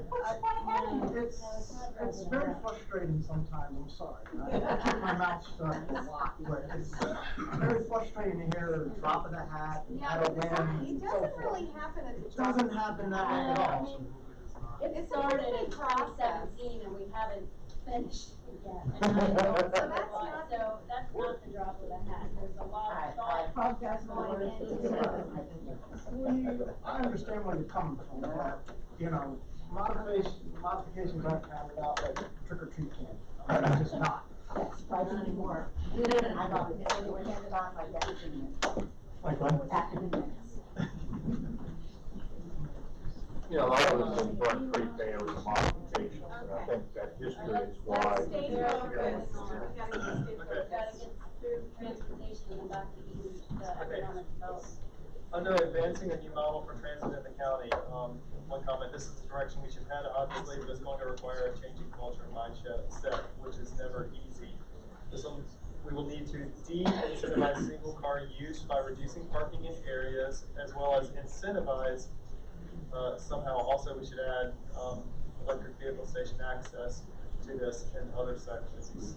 So again, part of the performance measures, as it goes back to these strategies, are in move and run. So along with these strategies, there's performance measures that are associated with many of these recommendations and policies that we're moving forward in the document for the transportation master plan. And in those strategies is the increase of EV stations throughout the county, making sure that, again, we're meeting our target goals and stuff. So a lot of your accountability is accountability. And in the policy, and here, we're doing our strategies, but we do have in Move and Arundel, the accountability portions in our performance measures, and you've identified basically a lot of what we already have in our performance measuring going, okay, from right now, we decided that these issues, that this is important, and this is how we're gonna be held accountable for these decisions and policies that we're moving forward. Right. So, it is in there.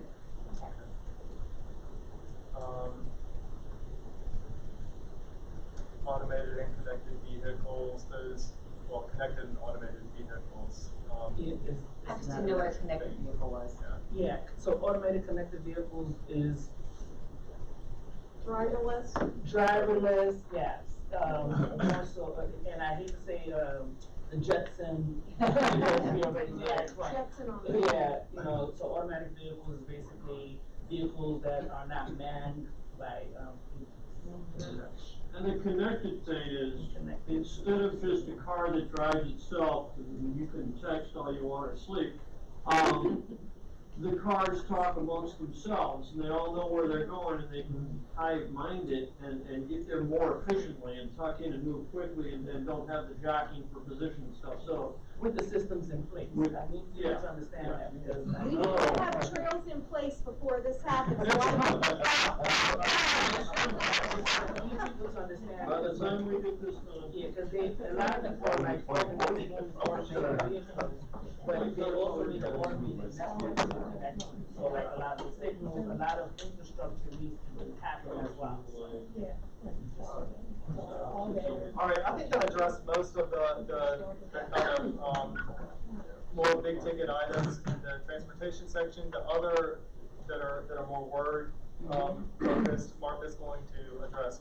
So let's shift quickly. We have 10 minutes. Let's see if we can do this in 5 and then close on in 5 minutes. Under the planning for a healthy economy, unfortunately, we don't have somebody from economic development with us today, so there are a number of comments that we will be getting a response from them on to share back with you. So that may be how we address a number of these. The question was about maintaining a land use plan that achieves smart growth goals, and that is a term that we want to, I think we want to stick with. Smart growth is a planning vocabulary, so we're probably. I think it's time to change it. I mean, I think we need, you know, we've seen smart growth, especially in West County, and I think we're now at the point where we need to manage that whole process to get a control over it. But I don't like the context when I see the word smart growth, it tells me build high density in North and West County. And I have a problem with that. We know, okay, I know you know. we know. But if anybody else has the same. As do I, What's that? as do I. And I think other people ought to speak up. I mean, we've seen the problems with the smart growth initiative, and it's hurt our community and others. So I think really what the message you want to get out, the thought that you want to get out, is we want to manage the growth. We want to do it in a more intelligent way. Maybe not smart, but an intelligent way of growth or development. I'm not even sure. Well, I mean, technically, smart growth is partially managing growth. It's a bigger piece of it. It implies, the words count, and it implies something else to certain people, certain men.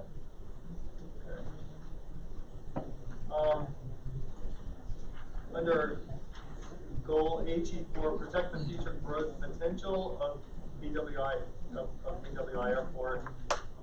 You noted this might limit other uses, and the response was, yeah, development around the airport will need to be compatible with the airport, and the Maryland Aviation Administration is currently in the process of updating its 5-year norm stones. We'll work with them to define what compatible uses are. Wait a minute, I'm sorry. I obviously didn't send it in. It says, protect the future growth of potential of the Fort George GD area. What are we protecting? I think I put that further. Further in, okay, down. sorry. Yeah, let me, it is in here. Yeah, some of my comments haven't made it either, but I had almost the same question. Did you input this? I did, but I think it's more me than all right, you guys, but I'm gonna talk to you about that after. On both of those, protect the future growth of Meade and protect the future growth of Baltimore, Washington. Is it a protection? Typically, it's encroachment of incompatible land uses that would then have an impact on the base or on the airport. Can I say one thing?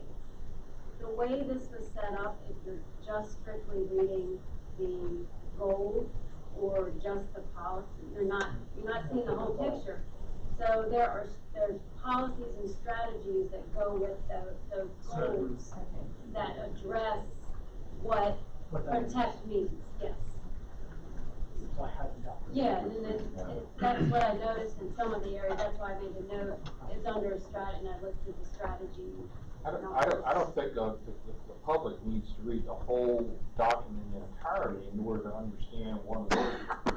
They're not, Gary. This is for you all to see the goals and the policies. Is the goal meeting the vision that you've set? And then the policies are the policies meeting the goals, and then the strategies. The public won't see this document this way. And the final product is going to look completely different than this.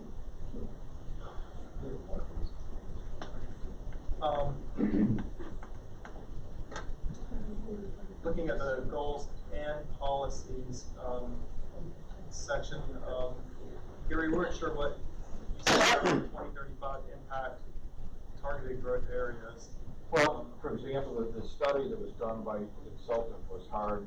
For example, implied development in the Airport Noise Act. So that set off a red flag that they didn't do enough homework on that one. But the 2035, to me, is a critical date that was identified in that report that's going to impact a lot of things that in a plan that goes from 2020 to 2040. I think that needs to have discussion on what's going to happen across the county. At that point, we've built out the north and west, as that study suggests. What do you do? And wouldn't it be nice to plan now rather than waiting to 2035 to say, oh crap, we got a problem. We don't have enough land now. To me, it's a responsible thing to do for doing a plan that we are supposed to be tasked with doing, and then ignoring a particular year where things may completely change. I think that is part of the process that we're undertaking here is, and you are going to get into the land use planning and looking at. No, you've already made assumptions about certain areas of the county that will not be developed. That may change. The class action lawsuit would change that. I would rather be prepared now for what probably going to happen. Probably going to happen.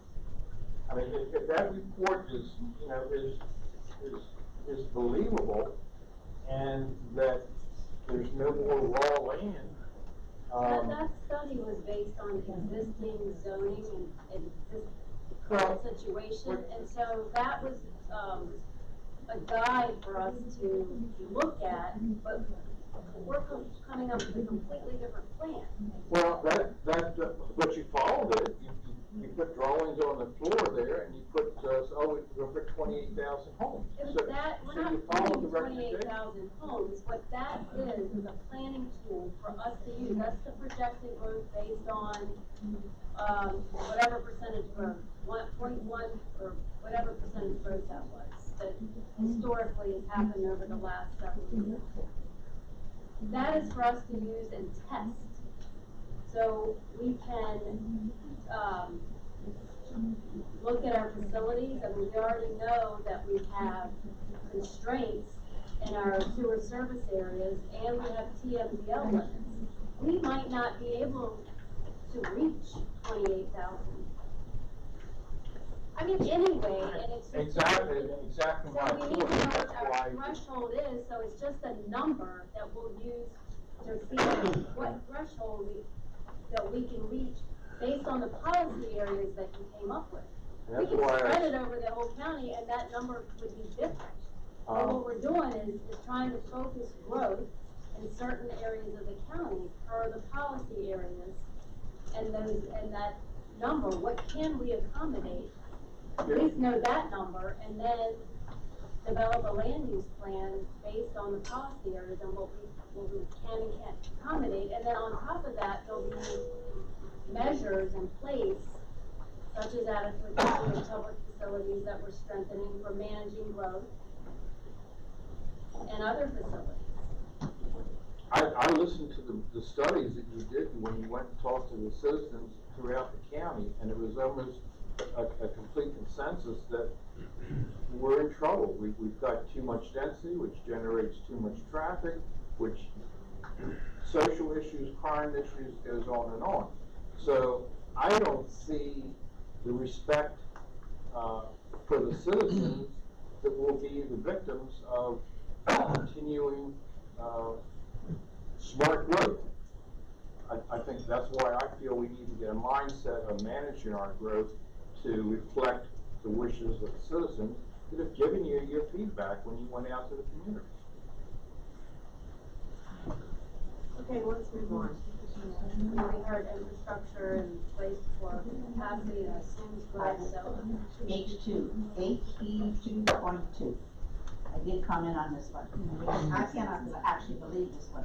What I believe it says is that we should focus economic development and business attraction efforts to areas with existing, and that's okay, or planned transit access.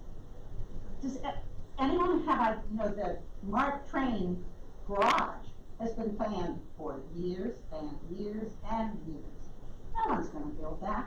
And yet we continue to direct all of our housing to this corridor, which has planned, access. It doesn't have access. Maryland Route 3, Maryland Route 2 has been planned and planned and planned and planned for more years. Are we going to stop building there until some of those plans are actually reality? No.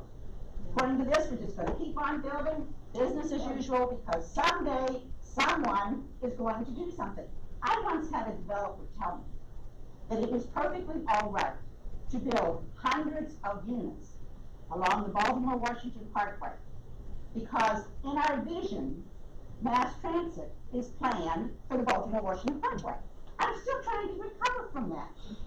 We're not supposed to be planning on promises, and planned access is nothing but a promise, and it's been promised for my entire lifetime, and I'm not a young woman. And I think that planned part should be, as well as areas with existing access. You're right on.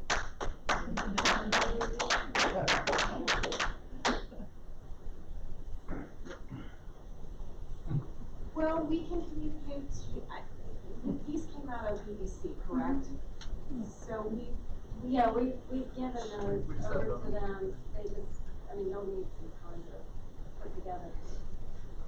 I think your point is taken. Thank you. I think that's why we've been sent here to this committee. When you read the state is responsible for a lot of this transit investment, making it. But they're not doing it, they're not giving it to the county. The county, in the transportation plan, the county is getting a few bike paths, as far as I can tell. It's the only thing that's happening. They don't have the funding. And I don't have the funding. No, they don't have the funding. So I will tell you, we are involved in a Whose Fault Is This with Maryland Youth Trade. And we have done extensive research and lots of letters, and I can show them to you because they're in writing. The state will write and tell me specifically how this is the county's problem, and the county has written to tell me that this is capital expense problem. And where does that leave us? Nowhere. Nowhere. Thank you.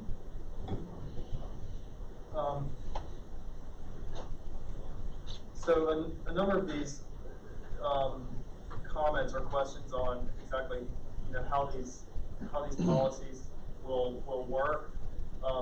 Similar response to several of them. It's intended to work through the strategies, and so we can look at those when we move a little bit further down. Some of these we're still going to be awaiting some comments from EDC.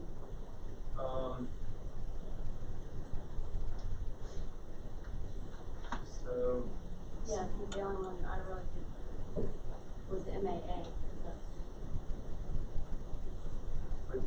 Most of the EDC comments we can't address at this point. Okay.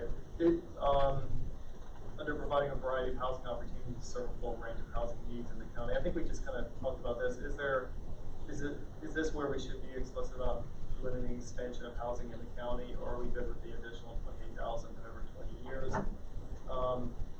And Cindy, you had noted the CDC has been explicit about limiting expansion through developing policy areas.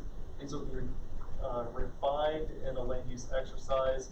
The 28,000 projected units and where we place them as a planning tool to be used to test what the threshold is. The county may not be able to accommodate as many units given the sewer capacity constraints, TMCL limits, and furthermore, ultimate growth will be determined by adequacy of other facilities like roads, schools, etc. So kind of reinforcing what you just said as well.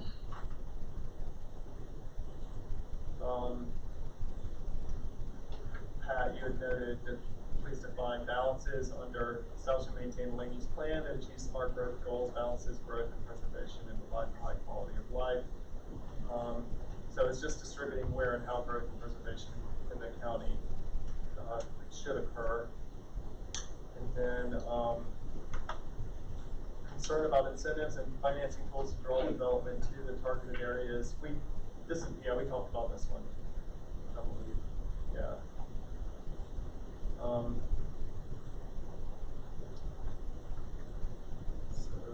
Are we gonna come back to this when EDC is here?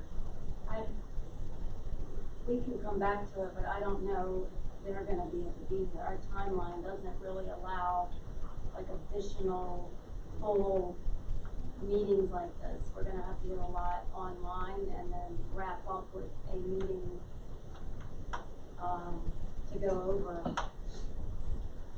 basically all the loose ends. I mean, they've offered to come here, I just don't know where we fit it in on the schedule. We have have to add a meeting, most Yeah. likely. There's an awful lot of stuff in I there. mean, are you all available any other night besides the second? and Yes. fourth Wednesday? I Why mean, don't that's you, something, why don't you do, a dutiful, yeah, I mean, I that's didn't more want permanent days. you all began and that, there wasn't another night, but things might have changed in the last 10 months, so. There's a lot of stuff in here that I think we should pay close attention to. In this section. I agree, I think this is a section that does need warranted further discussion, unfortunately. Unless they come back with a lot more clarifying information. Well, I'm expecting them to come back with Right. something, I just, and if that prompts more questions from you, it'll be back and forth that way, well, we're revising the schedule anyway, which is the next thing on the agenda. Were there any other? Well, there were several, That we've addressed? that we've addressed or something we've talked about, but I think several that we're still waiting on. Yeah, only the ones that we've addressed, I mean, otherwise Okay, could I just make one more before we finish? Okay. Implementing strategies, HE 7-2, implementing strategies B. Identify and evaluate inactive sand and gravel mines for regional recreation, stormwater management, all sorts of things. We have several.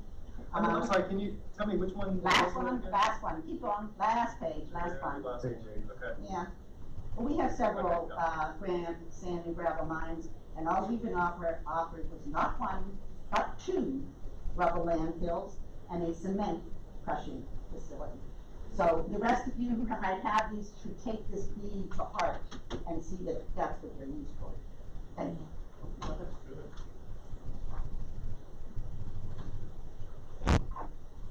Well, you could write it, I don't know what the code says about this, but you could write code that the ultimate use, after sand and gravel is not a rubble landfill. You would have, most sand and, or no, I shouldn't say most, because I don't know the numbers, but many sand and gravel pits are privately owned, so they're private property. So it's hard to, you would have to do something like that to prevent what's happening in Clark Ridge. Cindy says that rubble landfills are not permitted. No, that's not exactly true. You have to go, if they're in your, sanitation 10-year plan, and also some of them are, then they are allowed, often they're allowed. But, we just got a permit on the one on Route 3. The state just approved it. Right smack dab in the middle of Route 3. For a rubble landfill? Yes. Tolson and Son Rubble Landfill, it just got approved. And we have, Cali has an approval in, and the cement one, the Tolson one was the cement property. But the Tolson also has one in to double the size of its landfill. And it's going through. Landfill or rubble fill? Rubble fill.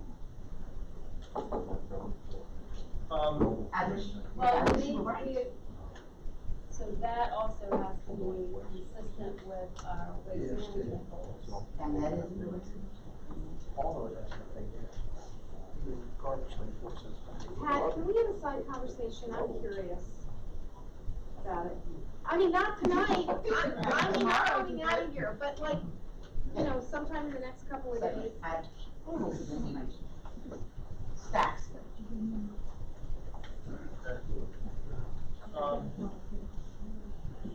Back up to where we left off, and I think we're almost finished. We discussed this. Really, we're not that conversation. So, continuing to promote traditional rural economy land uses such as horse breeding, trading, vineyards, community gardens, heritage tourism, and crafts in designated rural areas.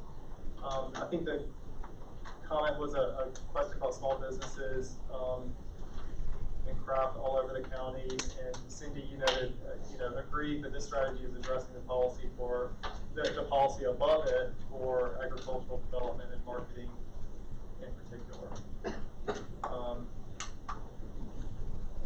some. is kind of a crazy word. I mean, there's probably a better way to describe what they're trying to convey there. Something other than the word craft? I mean, I think the crafts is like Etsy. People that have come up with an idea, they build something, and some of them actually turn into small businesses, which would be nice to promote. And in fact, we talk about that, those in other parts of the document. We still have a number of, outstanding responses coming on a number of these. Maryland, working cooperatively with Maryland Aviation Administration to study the feasibility and applicability of an airport environments overlay zoning district to promote compatible land use in proximity to the airport. And noted that this was, people have been working on this for many years and engaging with community leaders. And Cindy, you had noted, yes, that this strategy is specific to developing an airport environments overlay. I think one of the issues that I see there, when you say compatible or whatever, we want to protect this, what I heard just a few 5-10 minutes ago was we were looking at, we've got something we would like to build there, like the airport, so we got to protect it from all these others. Well, you got the same situation if you look at the homeowners, the property owners that have been there. Who's going to protect them from what's going on over here? So it's a two-way street that I think we have to be responsive to the wishes of the citizens. Just because, you know, somebody wants to come in and do some kind of major development doesn't mean they have priority over the people who've been there. That's what's been happening. People don't like that.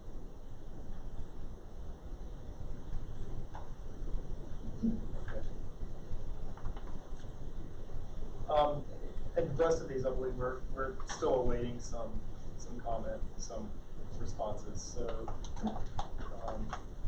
we will need to circle back around and provide you with those when we get those.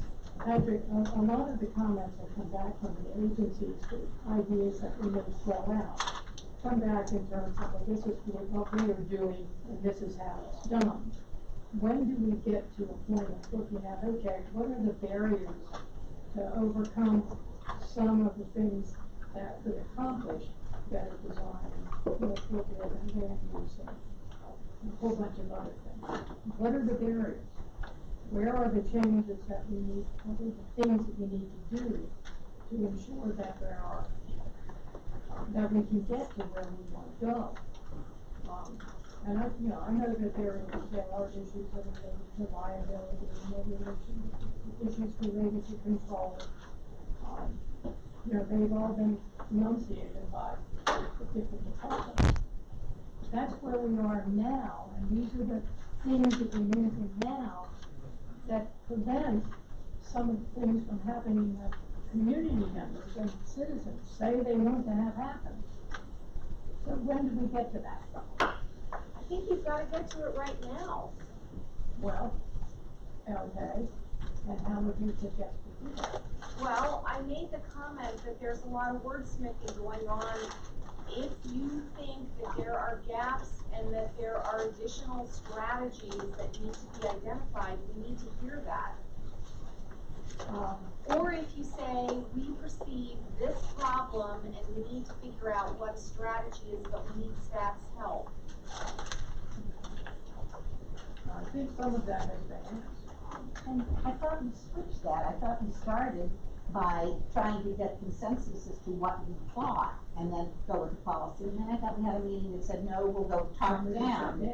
You will present to us what you're thinking of presenting and we will comment on it. And that's what you've been doing. That's what we've been doing right now. But your comments are more, for lack of a better word, wordsmithing versus, can you add this strategy? Okay. That's different. It's very specific. In some cases, I mean, Melanie did. She gone now, but she did add a strategy, or maybe it was Kate. Strategy, yes, and you had the strategy, and we put that back to the agency. Is this acceptable? Is this something that can be covered under county government? I mean, that's what we're looking for. Okay, but what I'm looking for, I think I'm looking for, I need to write that on here, is I'm looking for a document that I can take to the regional planning areas. It's mine. And that document will support me in trying to control growth in my neighborhood. That there will be things in that document that I can point to and say, no, this does not meet general development plan. I'm not seeing as many of them. And we're not good. But remember that it's not regulatory. I know. And we're not there yet. We're not finished. We're not there yet. We're not finished. As long as we keep, so when we get done, I have a document that my community can use to support its needs and not those of the developers. And that's where I'm, developments here, right? That's where I'm wishy-washy, I'm not finding that That's support. not exactly what this plan is about. Well, we need to understand that then.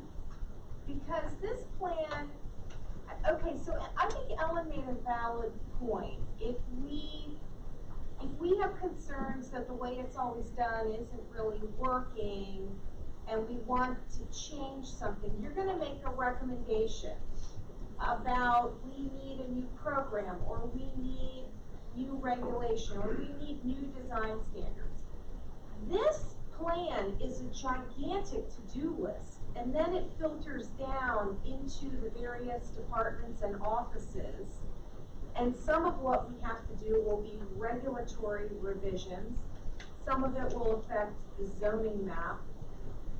And those are the things that, if those implementation pieces that come out of the general development plan and will get further refined for the regional plans, that's where the rubber meets the road. But this is our map of what we need to do. You're not going to be able to take the general development plan and say, we can't have development. I don't. But I thought the whole point of the, I've heard it said by, that the whole point of the general development plan is to help the county realize what they expressed at the vision meetings. And what they expressed at the vision meetings was reduction in development and increase in environmental controls. They said it over and over and over again. And I thought this document would be something that clarified that, that put that into a nice, neat little package that we could take to our regional planning things and use it as support. And you know, say, oh, this is what the county wants to do. It doesn't want to have, 800 houses over here, or don't use a number, but it doesn't want to have the sprawl that it has now. It wants more organized growth. It wants this. And I want to be able to defend that to my community. But I'm not seeing it in the, but We haven't gotten to the land use side. Okay. Because where, the first place you start, like when I have done development review over my years of doing this, the first place you start is the general development plan. Okay. Is what the developer is proposing consistent with the land use plan? Okay. However, the biggest implementation tool of the land use plan is the zoning. And you're not doing it. So, and I will come again and say, the county is putting forward bills that are affecting the zoning, and we have no say in what's going on right now. So zoning is already happening. It's already happening, and I don't even know why we're doing some of the exercises that we're doing. What zoning is that? Well, bills that have been put forth already that are affecting zoning for workforce housing, for, all of that stuff is going in already. I would agree with you. The work of the county continues on. Okay. Do you think it should stop while the GDP is being updated? Yeah, I do. I actually do. I don't think these bills should be being put forth right now when we're going through this exercise, because the county is already making up its mind and deciding where we're going, and I don't know why we're doing this when the county is already implementing and putting this stuff in. You guys are making up the mind, you're already doing. No, we are not. The county is. The county executive and the administration is already putting forth bills that are affecting what we are supposedly working on right now. Such as the workforce housing, beyond 22, and. Yeah, I understand that. We talked to Stuart about that, and it was like, All of that stuff, yeah. Forest conservation is another one, yes, all of it. I think it's probably unrealistic to think that no legislation will be moved forward during the general development plan This update. kind of legislation should not be being moved forward while we're working on this. Well, this is not insignificant. But to take the other side, So that's, so noted. that forest restoration. The forest conservation Yeah, bill. If that didn't get in soon, there was a little bit of transparency. That was just another example. Okay, but I It mean, was I just agree with another your example. concept, but not with your. You know, we have, there are a lot of bills that are being put forward right now. Cindy, there are folks who have already left, and some of us need to leave now. Right. You alluded to wanting to change something about the schedule. Yeah, so we're gonna put out a new calendar, so next week, not next week, 2 weeks from now, we wanna come back to you with, two things. One, the region planning areas, we'll send them to you in advance, the comments that we've received, so you can take a look at them and start thinking about the public's comments on the boundaries, get that wrapped up. The other thing is bringing back the development policy area maps that you created a few weeks ago, or I guess it was January, with a land use map and have you do sort of a bubble land use map, so not site specific, but more in general terms of a land use map that is consistent with your development policy areas. And when are we gonna see the land use policies? Those will be determined after we get this map done. So we're working on it now from things that we've heard, but a complete set is being developed. I have another question. The exercise that people went through when we applied for land changes, when are we supposed to look at that stuff? You said that's something that. Well, currently, it's online. It's online, I've It's seen it. online for you to be able to comment through February 29th. Staff is evaluating those, applications. They have a set of criteria. So we're not actually gonna go through those as a group? Not one by one, It's under the assumption that. no, not one by one, but we will share a final spreadsheet and our recommendations, and if you have, contrary recommendations, then, the consensus, you'd have to come to a consensus on what your recommendation is for anything specific. We being who has to come to a consensus? CAC. Oh, the CAC. So the CAC is gonna come to a consensus on each one of these individually? No. All right, sorry. I mean, you're gonna have to point out if you don't agree with us Well, on anything that would lead to a land use change. It's really gonna depend on where everybody lives. Well, that's true. One of my land use. But the consensus is the group of you, not individual, One of my applications in the project, there's no address listed. There might not be an address on the property. yeah. But they it's are shown on mapped. the map. Yeah, they are mapped, and you should be able to see where they I can see are. approximately where it is, but Well, I thought it was unusual that, I mean, they're empty lots and have addresses. But one of the ones I'm concerned about is, address not provided. Some of them have a form from the State Department of Assessments and Taxation, so you can actually see, like there's the parcel number and all that stuff. You can see it. Well, I really want to put more work into that. Okay. Dig into it. And your recommendations that are specific to changes in ultimately zoning on the land use, are we gonna see those in print? Or are we gonna have to do this all online? No, Because. a map, we'll have a map of Well, their yeah, land use there's a plan map, map, but there are and we'll specific- also have a table. A But list there of are specific recommendations rather than to changes. Are we gonna see those so that we can have substantive conversation collectively? Yes. Looking at the Right, plan and and you not may online. decide that you don't agree, and you may have a separate land use plan that gets forward. That's not my question. My question is, do we all have to do this online from afar, or are we going to be able to Yes, see a them table in right print. here in front of us in print? A table in print. No, but That direct goes along with the recommendations. map. Your specific recommendations with breaking down barriers or changes that will ultimately impact zoning. That was what I heard you say. You're going through and you will come out with these recommendations. Not the colors on the map. Right, right, we'll have recommendations, will be listed. And how are we gonna see those that we can have hard copies?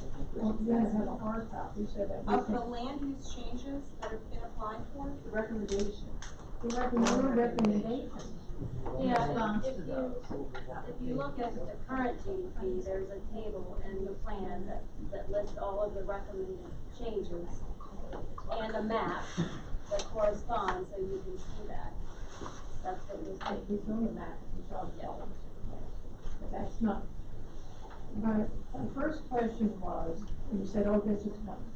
Where do we look at, not perpetuating the status quo, but where do we look at where the barriers are to making some change for better quality development, quality of life, amenities that we've all talked about? When do we get to looking at, and you said, oh, that's coming later. How does that come about later? In a picture of a Goals, policies, and strategies for land use and development, not the land use changes. That's what you're talking about, because those are two separate things. Correct?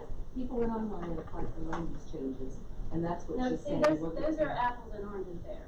That's what I'm saying. Yeah. But I went the next step. Right. To say, when do we look at the barriers that In prohibit March. change at the present time? You can look at those right now. What do you Really? think the strategies are not adequate, Ellen? The what? Do you think the strategies are not adequate to overcome the barriers that you believe exist? Then you should be making recommendations. Not in all cases, no. But I think we have also been directed that the strategies and this document have to be fairly general and not specific. So that if there is a specific recommendation, and I'll give you one that I think would probably not be appropriate, but it has to do with peninsula roads. It has to do with land use. And if a peninsula road is deemed to be able to have too many cars on it, or bad intersections, then should development be allowed at all? That's a regulation. That's a regulation. And that will And that address impacts land use. I get the feeling that we are not supposed to be making that kind of recommendation to you. That couldn't go in this general development. But it would impact change. Land use, for example, the policy areas that you have come up with, aren't proposing increasing densities on the peninsula areas. So that, I mean, that's, Actually, they're that proposing will not then- increasing densities on Right? the peninsula. So that's already something that is, Except it can be modified. well, Let's not go there. we're gonna keep talking in circles if we don't. Yeah, already busy. Give us a new calendar. Yes, I'm gonna give you a new calendar. We haven't gotten there yet. And I think you've lost your quorum, so you can't, approve your minutes, which need to be done, so you'll have to do that at the next meeting, which will be on February the 19th. How many is for form? 11. You got 11. 1, 2, 3, 4, 5, 6, 7, 8, 9, 10, 11. I'm only half here. No. All right, then go ahead and, that's one thing to do. We had two more people. Did everybody have a chance to No. look at the minutes or the notes from the last Are you meeting? willing to approve them anyway? Yeah. All in favor, say aye. Aye. Opposed? I see what it was. To adjourn? This is their opinions. Motion to get out of here. Second.